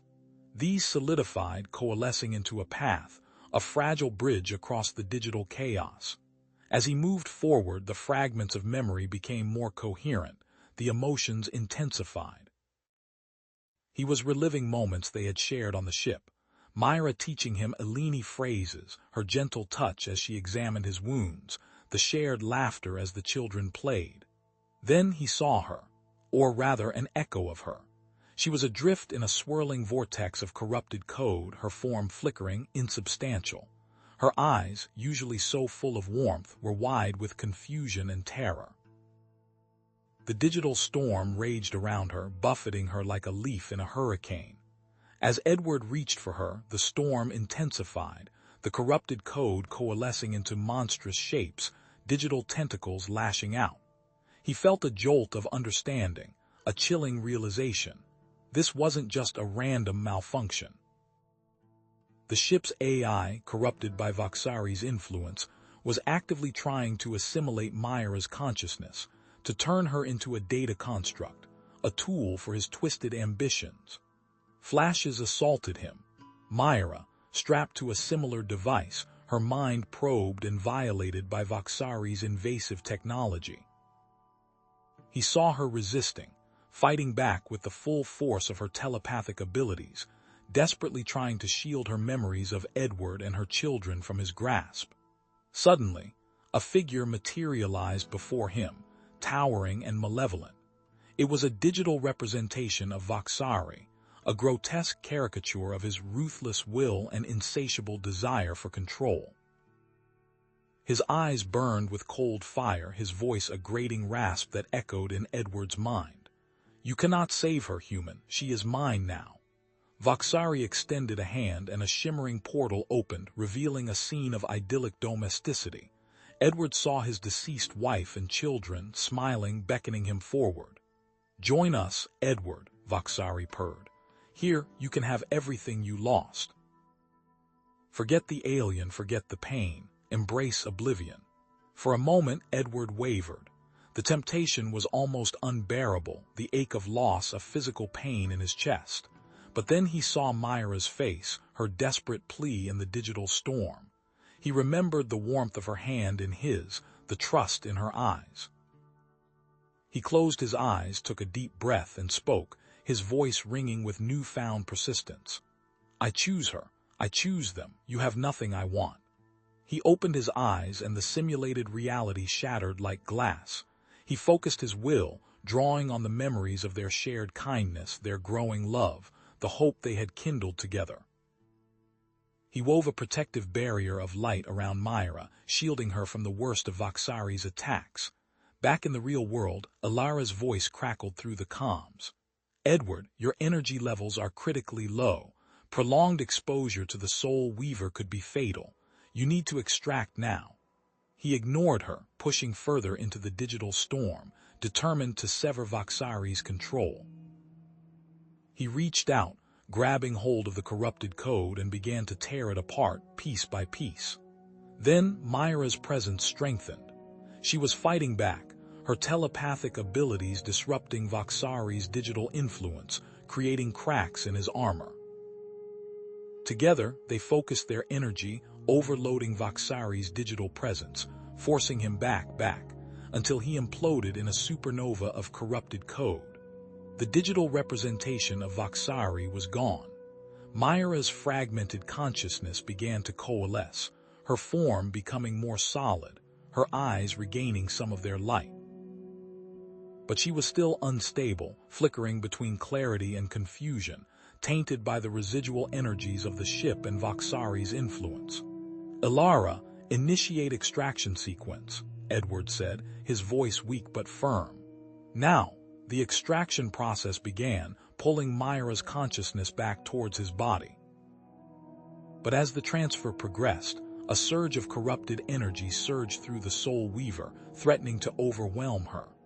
The device began to malfunction, its lights flickering erratically, alarms blaring. Ilara screamed, "Edward, the Soul Weaver is overloading. Electromagnetic radiation levels are spiking. I can't stop it."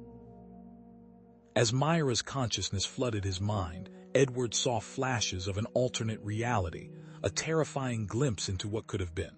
He saw Myra cold, ruthless, her eyes devoid of compassion, her heart consumed by a burning desire for power. He saw her leading the Alini in a brutal campaign of conquest, crushing all who opposed her. Then, the transfer completed. Myra's eyes snapped open. But her gaze was distant, calculating, lacking the warmth and love he remembered. She looked at him, a flicker of something alien in her eyes, and spoke, her voice distorted and devoid of emotion. "Thank you, Edward." A chilling smile spread across her face. "You have given me exactly what I needed." Myra, exhibiting a cold demeanor, immediately asserts control of the ship, issuing orders to Ilara with ruthless efficiency, prioritizing Alini restoration above all else. "Recalibrate atmospheric regulators to optimal Alini parameters. Human tolerances are secondary," she stated, her voice devoid of warmth, each syllable clipped and precise. The ship hummed, the air growing noticeably cooler, a chill that settled not just on Edward's skin but deep in his bones. Edward, struggling to reconcile the new Myra with the woman he loves, attempts to connect with her emotionally, but is met with indifference and veiled hostility. He reached out, gently touching her arm. "Myra, are you all right? You seem different." Her eyes, once pools of warmth, flickered over him with detached curiosity. "Efficiency dictates prioritization, Edward. Sentimentality is a luxury we can no longer afford." She pulled her arm away, the gesture subtle but unmistakable. His hand clenched into a fist, the fingers tightening. Myra reveals a plan to consolidate Alini power by seizing control of a strategically important mining colony, disregarding the potential harm to other species residing there. The Xylos colony possesses vital resources.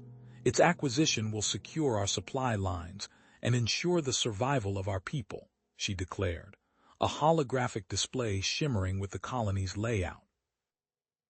Edward saw the tiny icons representing homes, schools, lives. Edward voices his objections, emphasizing the importance of peaceful coexistence, leading to a tense confrontation that highlights their diverging values. "Myra, those are living beings down there. We can't just take what we want. There has to be another way." Her gaze hardened. Sentiment.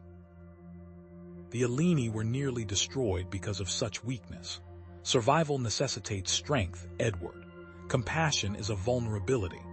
Ilara, conflicted between her loyalty to Edward and Myra, secretly informs Edward that Myra's neural patterns show signs of Voxari's residual influence, but it is very deep in her structure.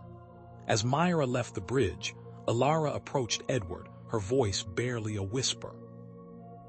"Edward, I have analyzed Myra's neural patterns. I detect anomalies, Residual Voxari influence deeply embedded.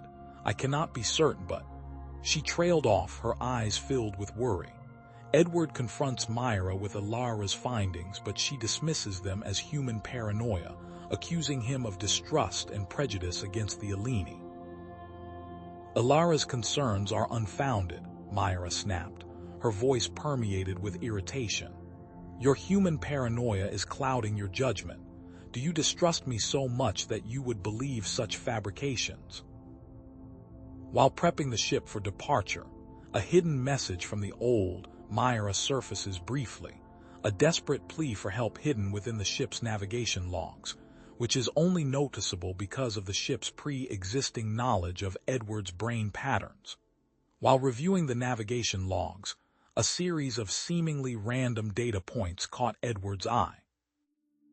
The ship's AI, recognizing his brain patterns and past interactions with Myra, flagged them as unusual. Decrypted, the message was fragmented, barely audible. Help, Voxari. Control, me. Please. Edward, clinging to the hope that the old Myra is still alive, decides to trust her message and secretly begins sabotaging Myra's plans for the mining colony. Under the cover of routine maintenance, Edward rerouted power conduits, delaying the deployment of Alini security drones.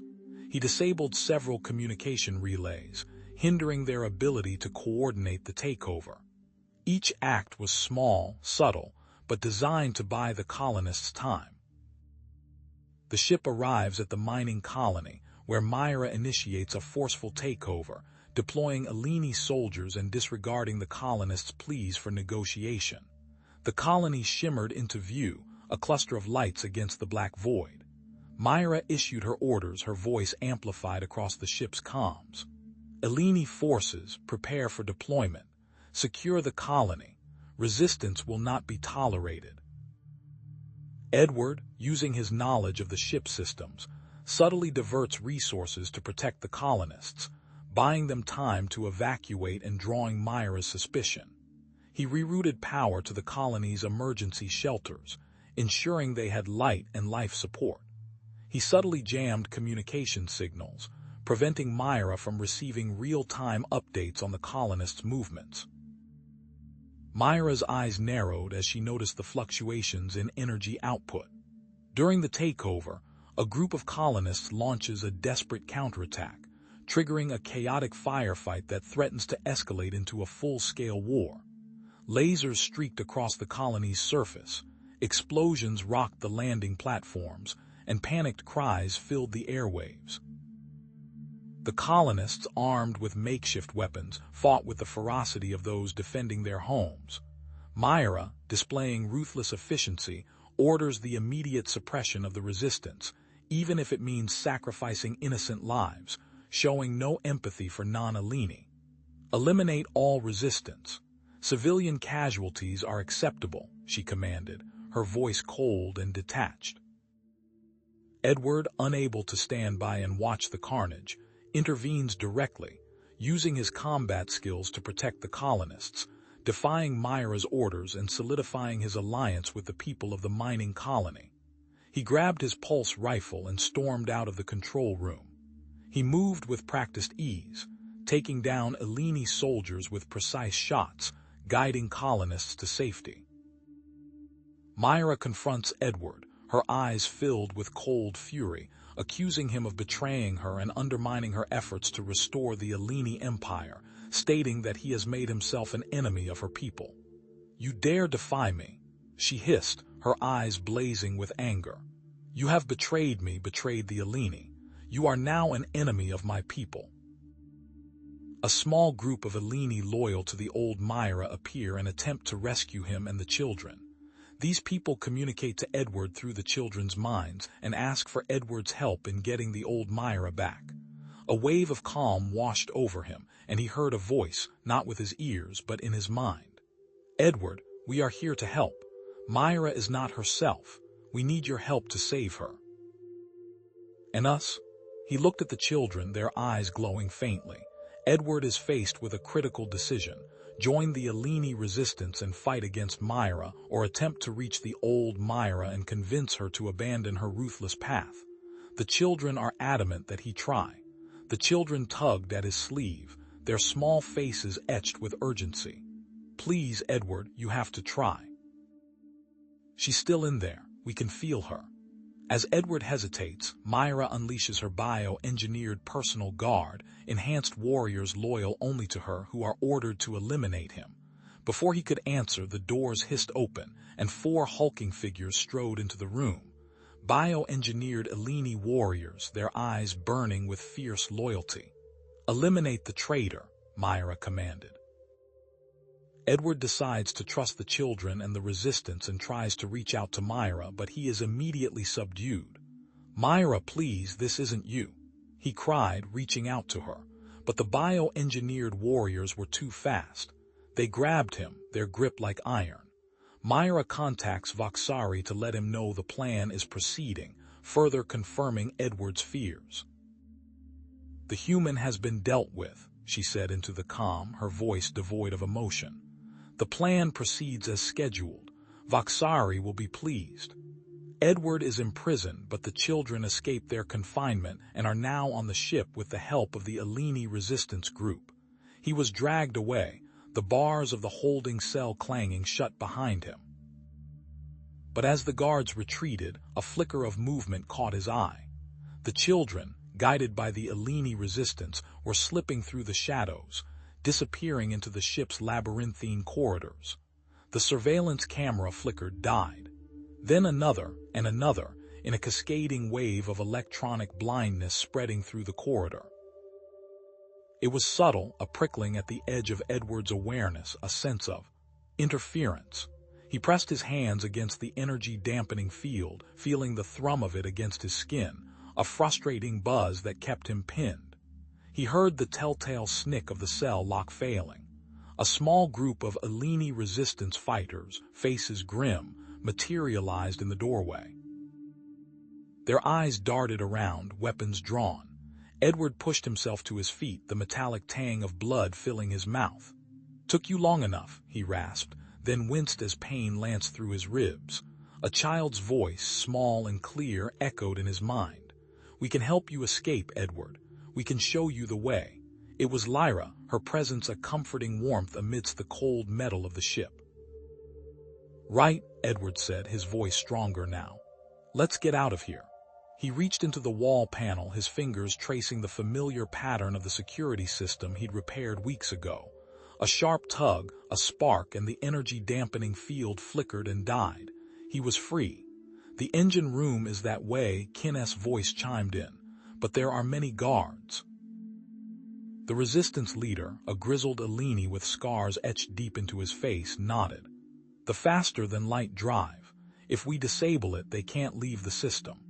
Guided by the children's telepathic whispers, they moved through the ship, a silent, desperate ballet.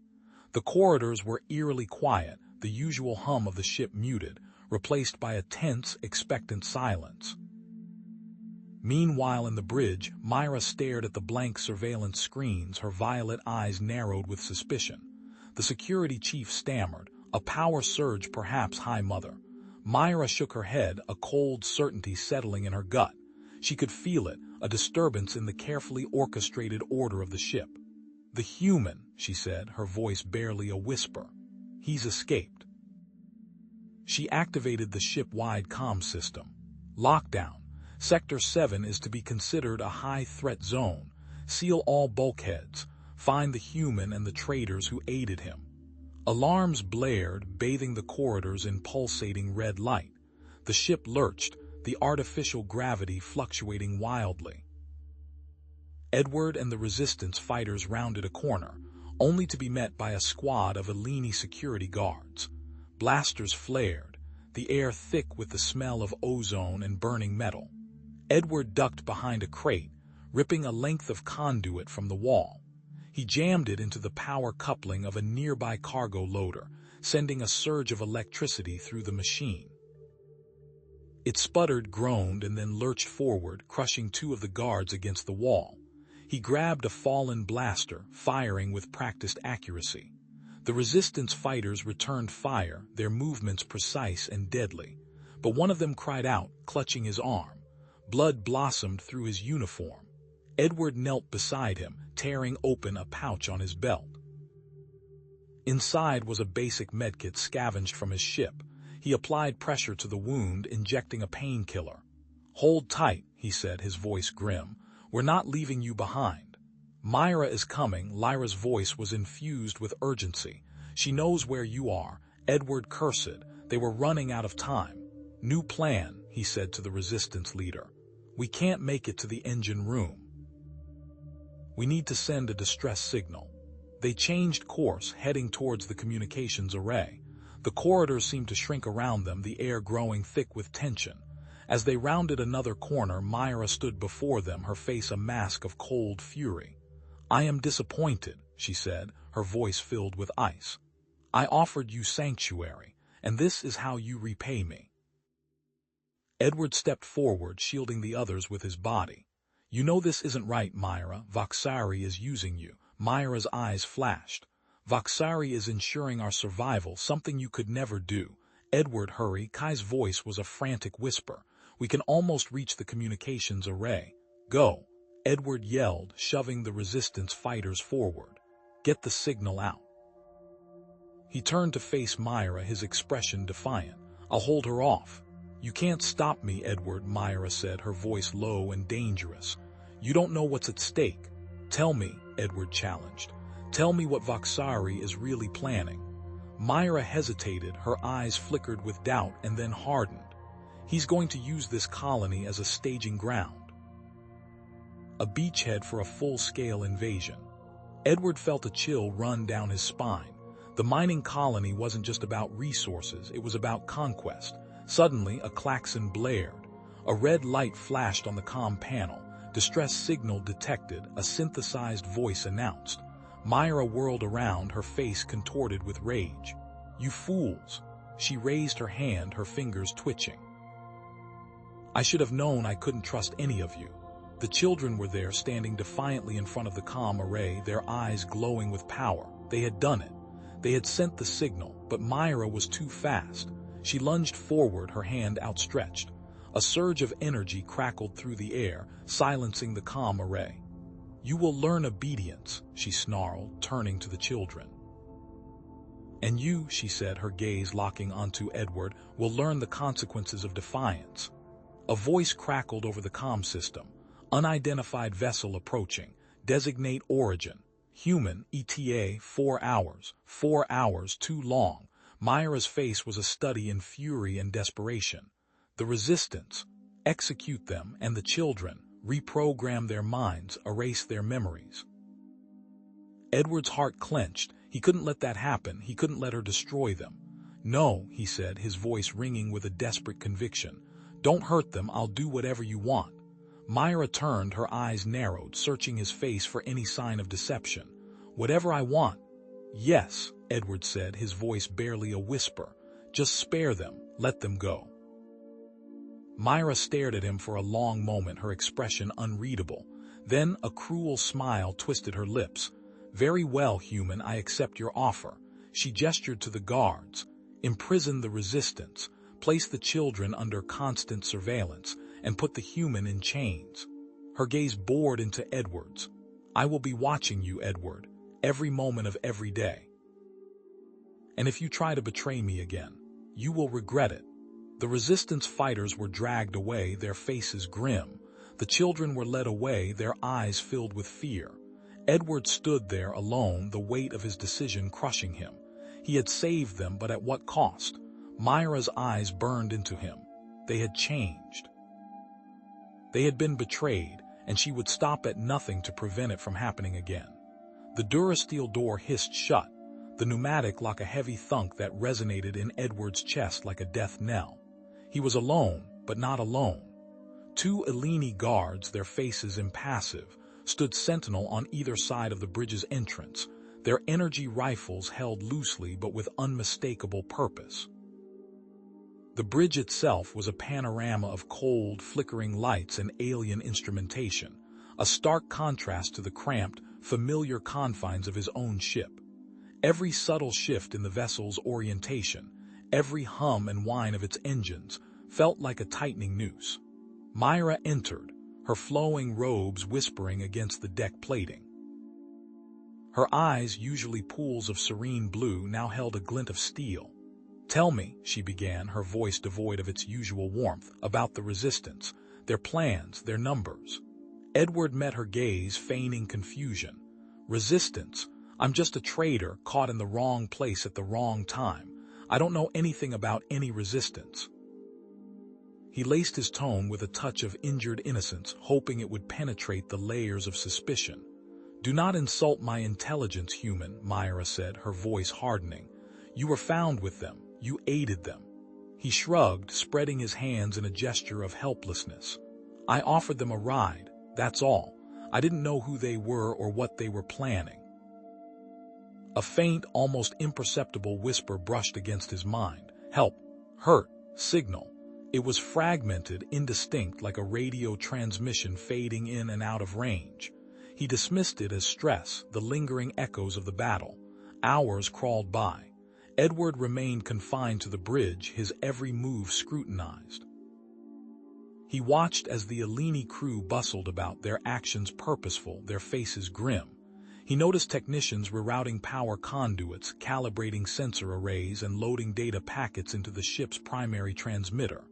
The scale of the operation was unnerving. It wasn't just about jamming a distress signal. It was something far more extensive. Broadcast, control, all. The mental whisper returned, stronger this time, infused with a child's desperate urgency. He focused, trying to decipher the source. It felt distant yet intimately connected to the ship itself. Then he saw them. Two small Alini children huddled in a darkened corner of the bridge, their large eyes fixed on him. Myra's children, he realized then. The whispers weren't his imagination. They were telepathic messages, somehow bypassing the jamming field. Voxari's plan became horrifyingly clear. He wasn't just suppressing a rebellion, he was planning to enslave an entire race. The mining ship wasn't just a prison, it was a weapon. The metallic tang of fear filled Edward's mouth as he was led to a holding cell. The screams were muffled but unmistakable. Soon after, silence. Then Myra Ray entered the bridge. "Let this be a lesson," she said, her voice amplified across the comms. "Cooperation will be rewarded, defiance will be met with swift and merciless justice." Edward watched, his stomach churning as preparations continued. He had to act, but how? Schematics. Power. Overload. The children's voices were clearer now, sharper. He closed his eyes, focusing on their mental image. Suddenly, the ship's internal system sprang to life in his mind's eye, a complex web of conduits, relays, and processors. He saw it then, a vulnerable point in the broadcast system, a feedback loop that could be triggered with a simple modification. He needed a phase wrench, size 3. He had one in his personal toolkit, now likely impounded. Myra approached him, her expression unreadable. "I have a task for you, Edward. A communication array was damaged during the Resistance's attack. I need you to repair it." She paused, her gaze piercing. "Your loyalty will be rewarded." He forced a smile. "Of course, Myra, I'll do whatever I can." The array was located deep within the ship's engineering section, a maze of cramped corridors and humming machinery. He worked quickly, his hands moving with practiced efficiency. The phase wrench wasn't necessary. He could do it with a bit of spare wire and a judicious application of reverse polarity. Sweat beaded on his forehead as he spliced the wires, creating the hidden feedback loop. A surge of energy coursed through the system, barely perceptible but enough to destabilize the entire broadcast array. "She's coming. Technician, hurry." The children's warning was urgent, desperate. He quickly reassembled the panel, wiping away any traces of his work. Myra entered, followed by a tall, gaunt Alini in a technician's uniform. The technician ran a diagnostic scan, his fingers dancing across the control panel. "The array is functioning within acceptable parameters," he declared. Myra turned to Edward, a hint of something that might have been gratitude in her eyes. Thank you, Edward. You have proven your usefulness. Perhaps there is a future for you here if you continue to cooperate. Edward forced himself to meet her gaze, masking the disgust that roiled within him. I'm just grateful for the opportunity to be of service, he said, the words tasting like ash in his mouth. Danger, dark, her mind. The children's voices were frantic now, infused with fear. He looked at Myra, trying to discern what they sensed. Her eyes were distant, unfocused. A subtle tremor ran through her body as if she were fighting an invisible force.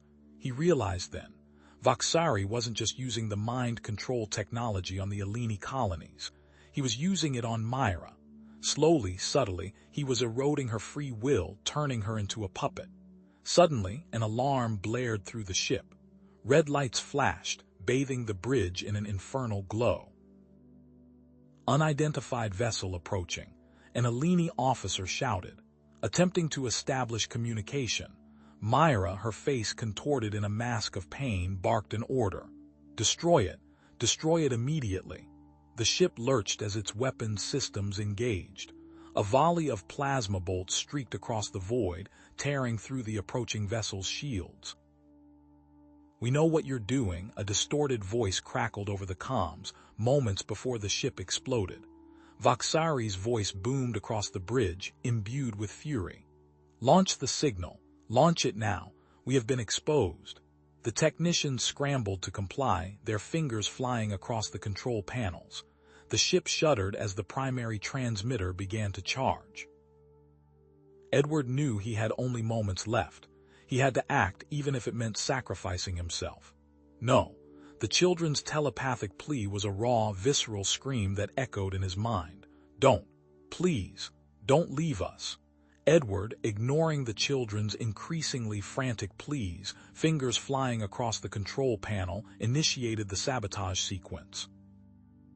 Sparks spat from overloaded conduits as Myra, her violet eyes narrowed in unshakable focus, oversaw the final preparations for the broadcast, her hands moving with a speed that belied their recent weakness. The feedback loop Edward had created slammed into the communication array, an invisible hammer blow of energy. The array bucked and groaned, then a high-pitched whine resonated through the ship as the overload cascaded through the power grid.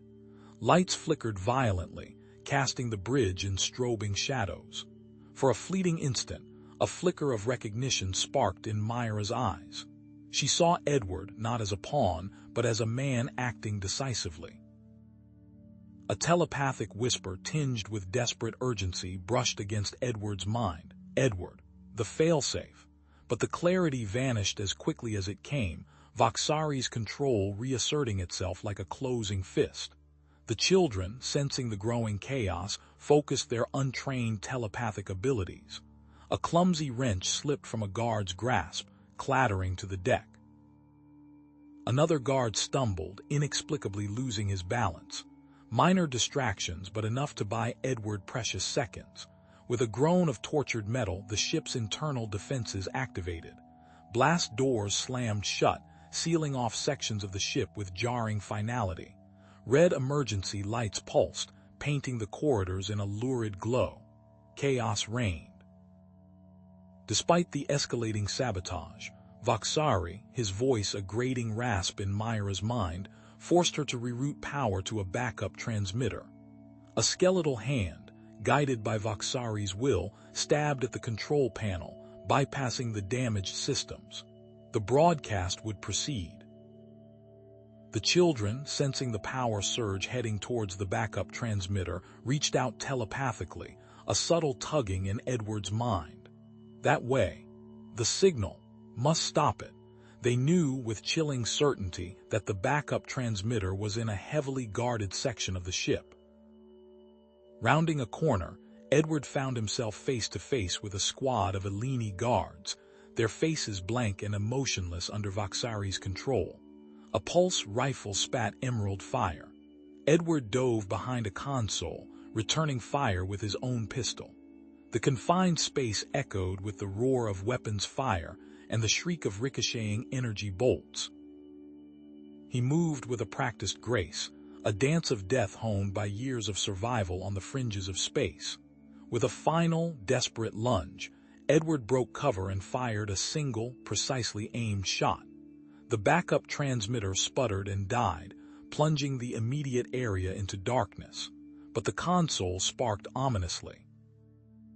A secondary failsafe mechanism, designed to prevent complete failure, had been triggered.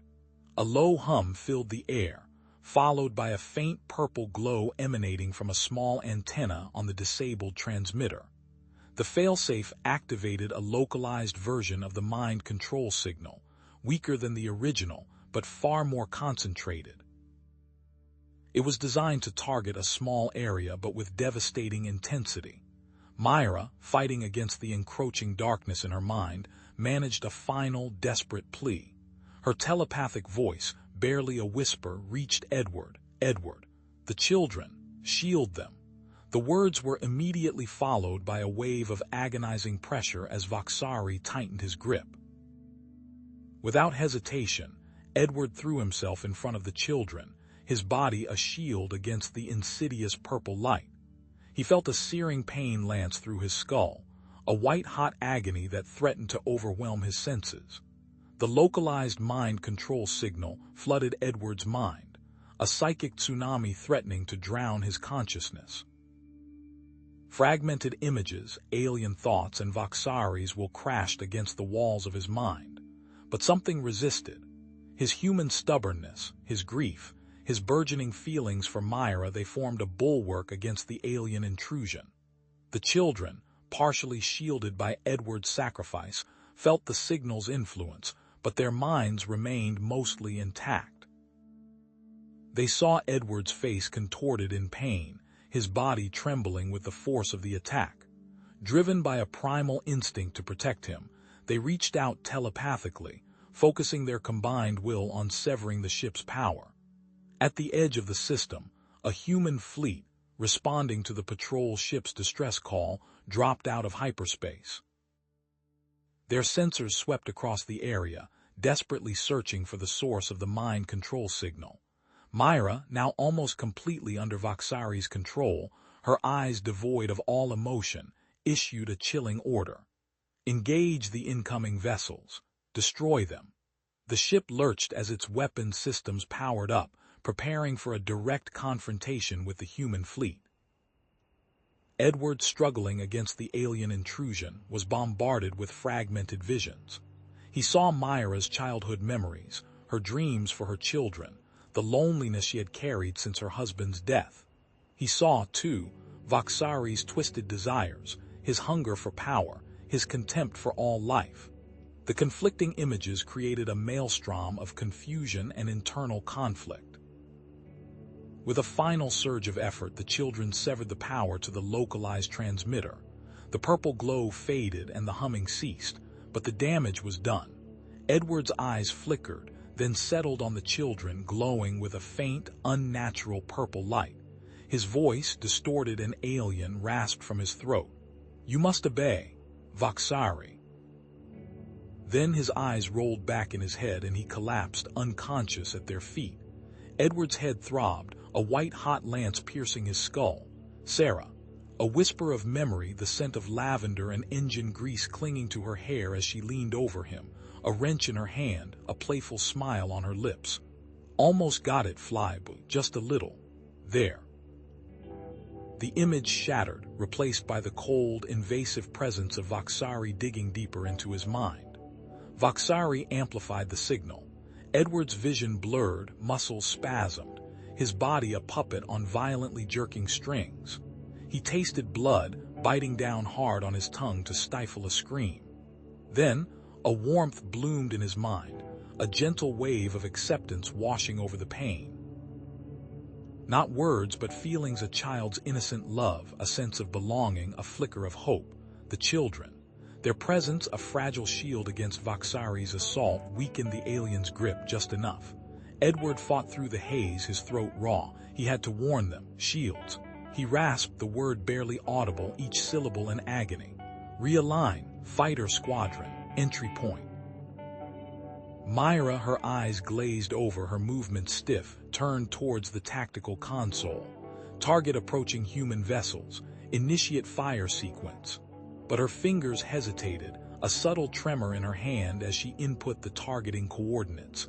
The solutions were off by a fraction, almost imperceptible but enough. The Alini ship shuddered as its energy cannons discharged, bolts of plasma streaking towards the incoming human fleet. Instantly, the human fleet responded. Retaliatory fire ripped through space, disabling the Alini ship's primary weapon systems with surgical precision. Incompetent fool, Voxari snarled, his mental voice a razor blade against Myra's consciousness.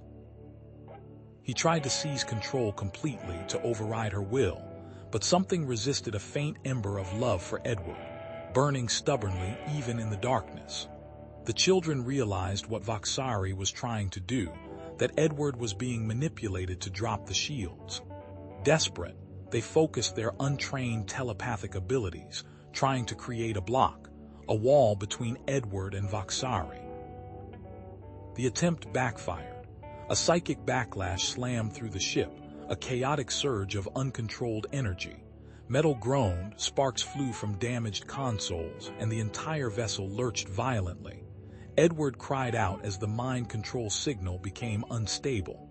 Alini vessel, this is Captain Eva Rostova of the UNN Daedalus. A calm voice crackled over the comms. We have detected hostile fire and significant internal disturbances. We are prepared to offer assistance. Stand down your weapons and prepare to be boarded. This is your only warning. Voxari ignored the hail. He needed Edward, completely compliant. He delved deeper into his mind, unearthing the most vulnerable memories, twisting them into weapons. Sarah laughing as she chased their children through a sun-drenched park. The children, now grown, faces blurred with grief as they stood at her graveside. They left you, Edward. Everyone leaves. Edward gasped, tears welling in his eyes. The fabricated memories, so real, so painful, threatened to overwhelm him. He reached for the shield controls, his fingers trembling. The realignment sequence initiated. The children, sensing his despair, poured all their telepathic energy into a single, desperate message. A vision flashed before Edward's eyes. A small cottage nestled amidst rolling green hills, Myra tending a garden, the children laughing as they played with a human Alini hybrid puppy. Edward standing on the porch, his face etched with happiness, watching his family. A future, a life. A surge of protectiveness, fierce and primal, ripped through Edward. He smacked his head down on the console, halting the shield realignment just as it neared completion. Voxari roared, unleashing the full force of his mind control signal. Comply, human, or I will shatter your mind. Edward teetered on the edge of oblivion, his will crumbling under the relentless assault. But a spark of defiance remained, fueled by the children's vision. With a final, desperate act of free will, he activated the ship's emergency distress beacon, sending a coded message to the human fleet. Under duress. Voxari control. Shields compromised. Then, darkness. He was gone, completely under Voxari's sway. The shield realignment sequence completed. Myra, her eyes wide with horror, watched Edward's internal battle, the lines of pain etched on his face before he succumbed. A single tear escaped her eye, tracing a path down her cheek, a testament to the love she felt and the helplessness she now endured. Voxari had won. Voxari's fighter squadron, detecting the altered shield configuration, moved into attack formation, preparing to dock with the Alini ship. Mind-controlled Alini shock troopers, weapons primed, waited within, ready to unleash chaos. The Daedalus received Edward's distress signal.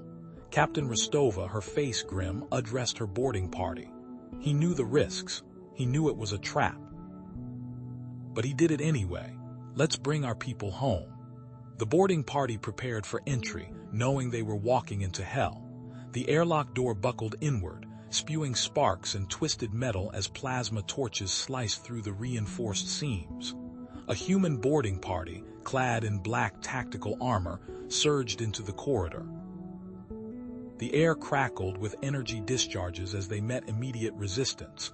Eleni soldiers' eyes glazed over, weapons firing with unnatural precision. Contact. 3 hostiles mind-controlled, a voice barked over the comms. Engaging. The boarding party moved with practiced efficiency. One soldier deployed a sonic disruptor, momentarily staggering the Eleni. Another tossed a flashbang, blinding them. The third, armed with a pulse rifle, fired controlled bursts, dropping them without hesitation. Each movement was economical, lethal, a testament to years of training and battlefield experience. Edward, eyes vacant, was led deeper into the ship by 2 hulking Eleni guards. The metallic tang of blood filled his nostrils, the screams of dying Eleni echoing in his ears, but his face remained blank, a mask molded by Voxari's will. Myra, locked in her quarters, felt the psychic echoes of the battle, the fear, the pain, the death. Each scream was a hammer blow against her conscience. A wave of nausea washed over her, a bitter taste of guilt coating her tongue. This is my fault, she thought, my people. Used as weapons. Suddenly, a wave of warmth enveloped her. She saw Ilara and Kaelin, their faces radiating love, their small hands outstretched. A vision bloomed in her mind, a sunlit meadow, laughter, Edward's strong arms around her. A future. Voxari's mental grip tightened, a vice crushing her skull. Resist me and you will doom them all, his voice boomed in her mind. Submit and you will be rewarded. His psychic pressure intensified, a suffocating blanket threatening to smother her will. The boarding party reached a heavily fortified checkpoint, a wall of shimmering energy shields and a dozen elite Eleni guards. Breaching charge, the captain yelled. A soldier slapped a magnetic mine onto the shield generator. The explosion ripped through the corridor, showering them with debris and energy. 2 humans went down, but the rest pressed forward, firing into the chaos. Edward, nearing the control center, felt a flicker of awareness. Voxari barked commands in his mind and put the override code. Now, but Edward's fingers hesitated over the console. A single, almost imperceptible delay.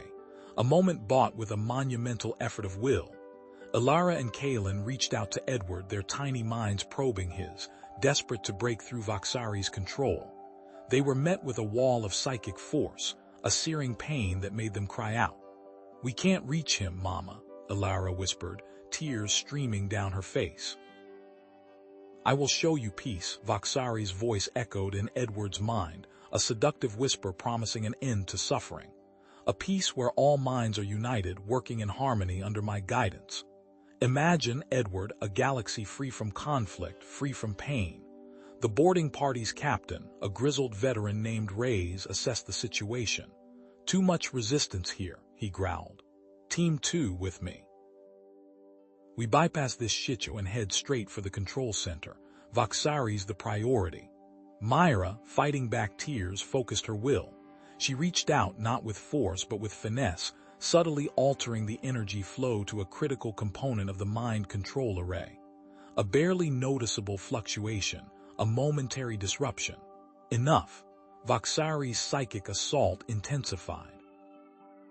Images of Ilara and Kaelin, suffering, starving, flashed before Myra's eyes. "Submit," he roared, "or they will pay the price." The pain was unbearable, her mind teetering on the edge of oblivion. Ilara and Kaelin, seeing their mother's agony, focused all their power, creating a shimmering shield around her mind, deflecting the worst of Voxari's attack. Their small bodies trembled with the strain, but their drive remained unbroken. Edward saw the children's sacrifice, Myra's suffering. A surge of protective rage flooded his veins, momentarily shattering Voxari's control. He saw Myra's face, etched with pain and persistence. He saw the children, their eyes shining with love. In that fleeting moment of clarity, Edward reached out telepathically, a desperate plea hurled into the void. "Reyes, Voxari, control center, galaxy-wide mind control, stop him." Rays, leading Team 2 down a service corridor, received the fragmented message. "Did you hear that?" he barked. "Sounds like young control center it is, people. Double time." Myra, using the momentary lapse in Voxari's concentration, severed a key connection in the mind control array. Voxari roared with fury. "You dare defy me!" He unleashed the full force of his psychic power, but Myra, shielded by her children's love, stood firm. Edward, fueled by adrenaline and a primal need to protect, smacked his fist onto the console, initiating the ship's self-destruct sequence. Alarms blared, red lights flashed, and the ship groaned under the strain. Myra, free from Voxari's control, joined the fight.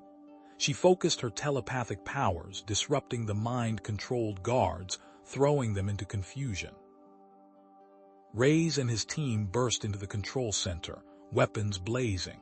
A fierce firefight erupted, the air thick with energy blasts and the screams of the dying.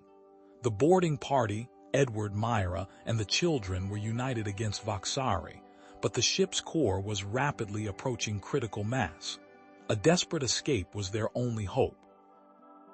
Psychic energy crackled through the control center, turning the air acrid. Voxari, eyes blazing with malevolent power, hurled bolts of pure thought that slammed into the boarding party, sending them reeling. The mind-controlled guards, their faces blank slates, moved with unnatural precision, forming a wall of flesh around him. A plasma blast seared past Edward's ear. He ducked behind a console, the metallic tang of ozone filling his nostrils. He risked a glance and saw the boarding party's captain, a grizzled woman with cybernetic enhancements glinting beneath her sweat-soaked brow, take a direct hit to the shoulder. She stumbled, but roared a defiant curse and kept firing, her weapon spitting emerald bolts. Edward, fighting against the lingering tendrils of Voxari's control, smacked his head onto the console. His fingers danced across the damaged interface, bypassing security protocols he'd helped design years ago.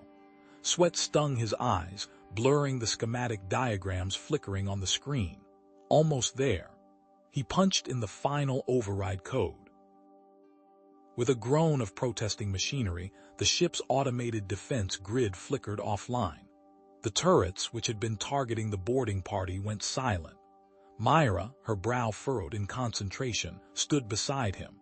A faint blue aura emanated from her, shimmering like heat haze. She was pushing back against Voxari's psychic assault, creating momentary gaps in his control. The guards faltered, their movements becoming jerky and uncoordinated. The children, huddled together near the doorway, focused their combined will. Their faces were pale with the effort, tiny beads of sweat clinging to their foreheads. A collective psychic tremor rippled through the room, disrupting Voxari's concentration further. One of the guards, a hulking brute with a plasma cannon, blinked, shook his head, and then crumpled to the floor, free from Voxari's influence. "Enough!" Voxari bellowed, his voice amplified by psychic energy. He unleashed a devastating blast that slammed into everyone, throwing them against the walls. Edward saw Myra and the children fly backward, their bodies limp. He threw himself in front of them, absorbing the brunt of the attack. Pain exploded in his skull, a searing agony that threatened to overwhelm him. He felt his consciousness fracturing, his memories dissolving. But he held on, fueled by a primal instinct to protect them. He tasted blood, metallic and thick, but managed to keep conscious. Myra stared at Edward, her eyes wide with horror. She saw the pain etched on his face, the blood trickling from his nose. She saw the selfless sacrifice he had made for her and her children. A surge of emotion flooded her, a tidal wave of love and gratitude that dwarfed anything she had ever felt before. Tenacity hardened her features. She would not let his sacrifice be in vain. She closed her eyes, focusing her telepathic abilities with laser-like precision. She reached out to Edward, bypassing his mental defenses, and forced a mind meld, something incredibly personal and dangerous for the Alini. His knowledge of the ship flooded her mind. Every conduit, every junction, every line of code. She also learned about the amplifier Voxari was using. The psychic amplifier was supercharging his abilities, making him more powerful than ever. It was connected to the ship's main energy matrix, drawing power from the core. The boarding party's captain, seizing the opportunity created by Myra's disruption, fired a specialized disruptor pistol at Voxari. The weapon emitted a high-frequency pulse that interfered with his psychic field. Voxari staggered, clutching his head, his face contorted in agony. Myra stepped forward, her eyes burning with telepathic fire. "Your control ends here, Voxari," she said, her voice resonating with newfound power. She now understood exactly how he was controlling the guards, and she knew how to break the connection. Voxari, desperate, lashed out, attempting to seize control of Myra's mind. He plunged into her consciousness, seeking to dominate her will. But she was ready for him. With the support of Edward and the children, she fought back, erecting mental barriers and deflecting his attacks. Edward, drawing on his knowledge of the ship systems, accessed the energy matrix through his neural implant. His hands flew across the console, reprogramming the energy flow.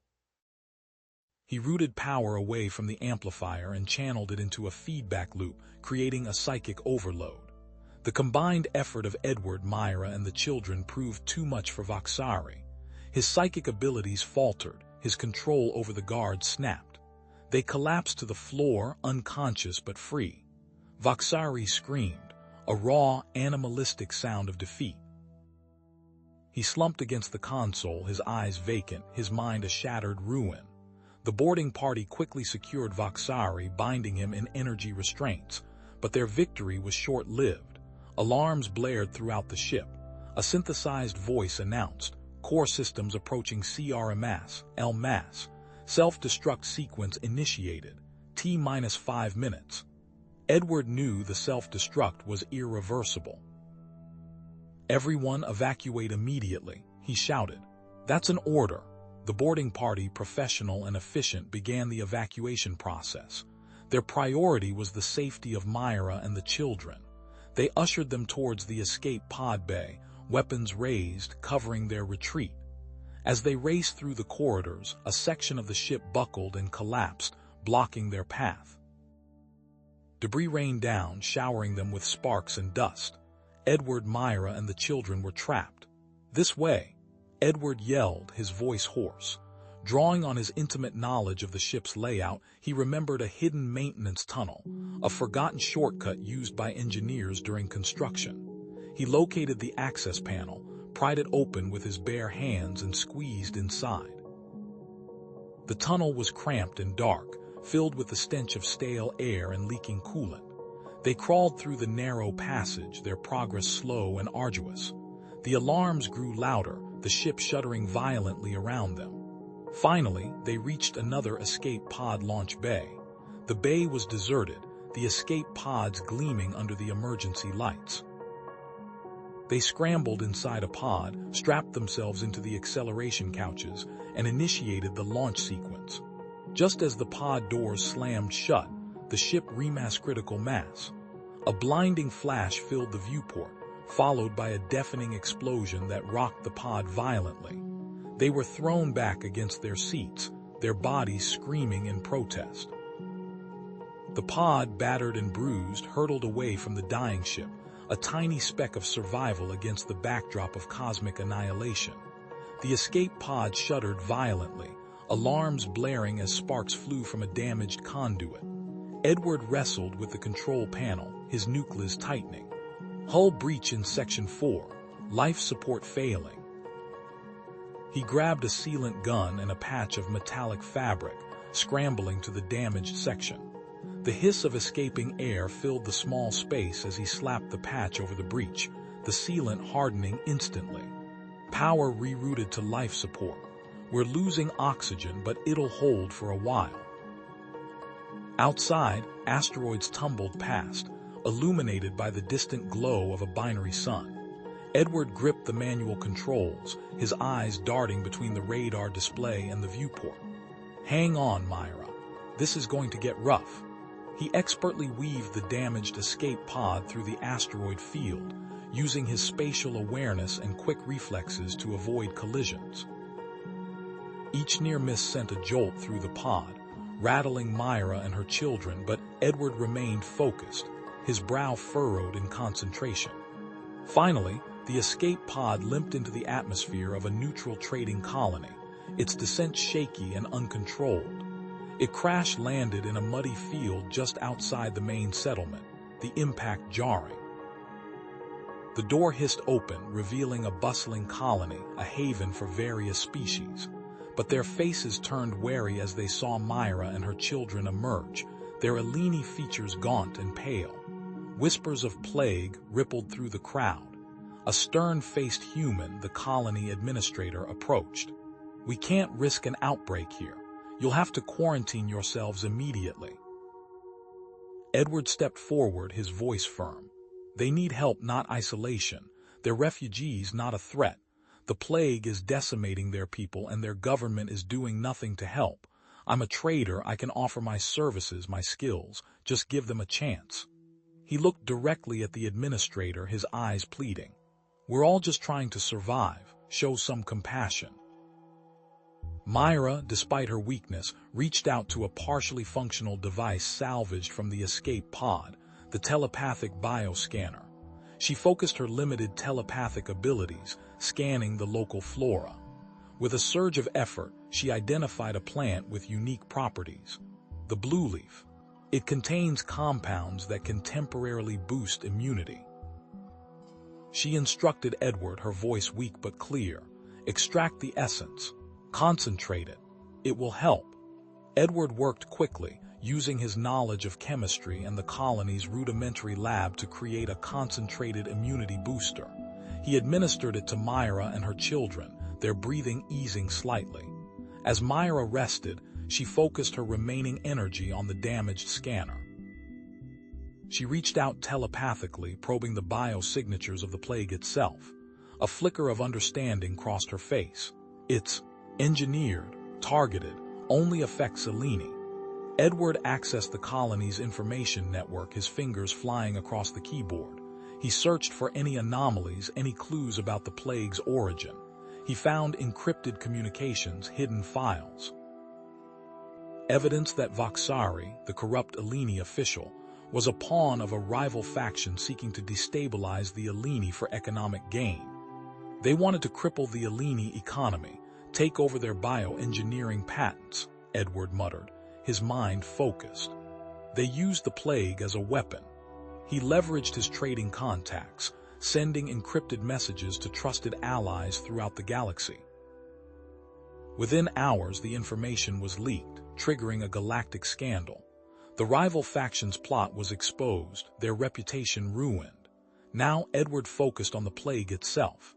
He studied the data Myra had gathered, combining his human medical knowledge with her bioengineering expertise. He isolated a gene-specific marker in the plague, a key to unlocking a cure. "We can target this marker. Create an antibody that will neutralize the virus." Working day and night, they developed a cure. The colony, witnessing their dedication and the mounting evidence of the conspiracy, rallied to their aid. The cure was mass-produced and distributed throughout the Alini colonies, saving countless lives. Standing before the assembled colonists, Edward took Myra's hand. "I came here a lonely man, a widower haunted by the past. Then I met Myra. She showed me strength, resilience, and a love I never thought possible. I vow to protect her, to support her, to stand by her side always." The Alini community, witnessing Edward's genuine affection and unwavering support, stepped forward, their faces softening. An elder spoke, her voice amplified by a translator. "Edward Young, you have shown us compassion, courage, and unwavering loyalty. You are one of us now." The human traders, witnessing Myra's skills and contributions, also extended a hand of friendship. "Myra, your knowledge and ingenuity have saved countless lives. Welcome to our community." Years later, Edward and Myra stood overlooking a thriving Alini colony, now rebuilt and prosperous. Children, both human and Alini, played among the revitalized fields, their laughter echoing through the air. Edward placed his arm around Myra, pulling her close. "I never thought I'd find love again," he said softly. "Thank you for showing me that even in the darkest of times, hope can bloom." Myra smiled, her eyes shining with love. "And thank you," she replied, "for showing me that true strength lies not in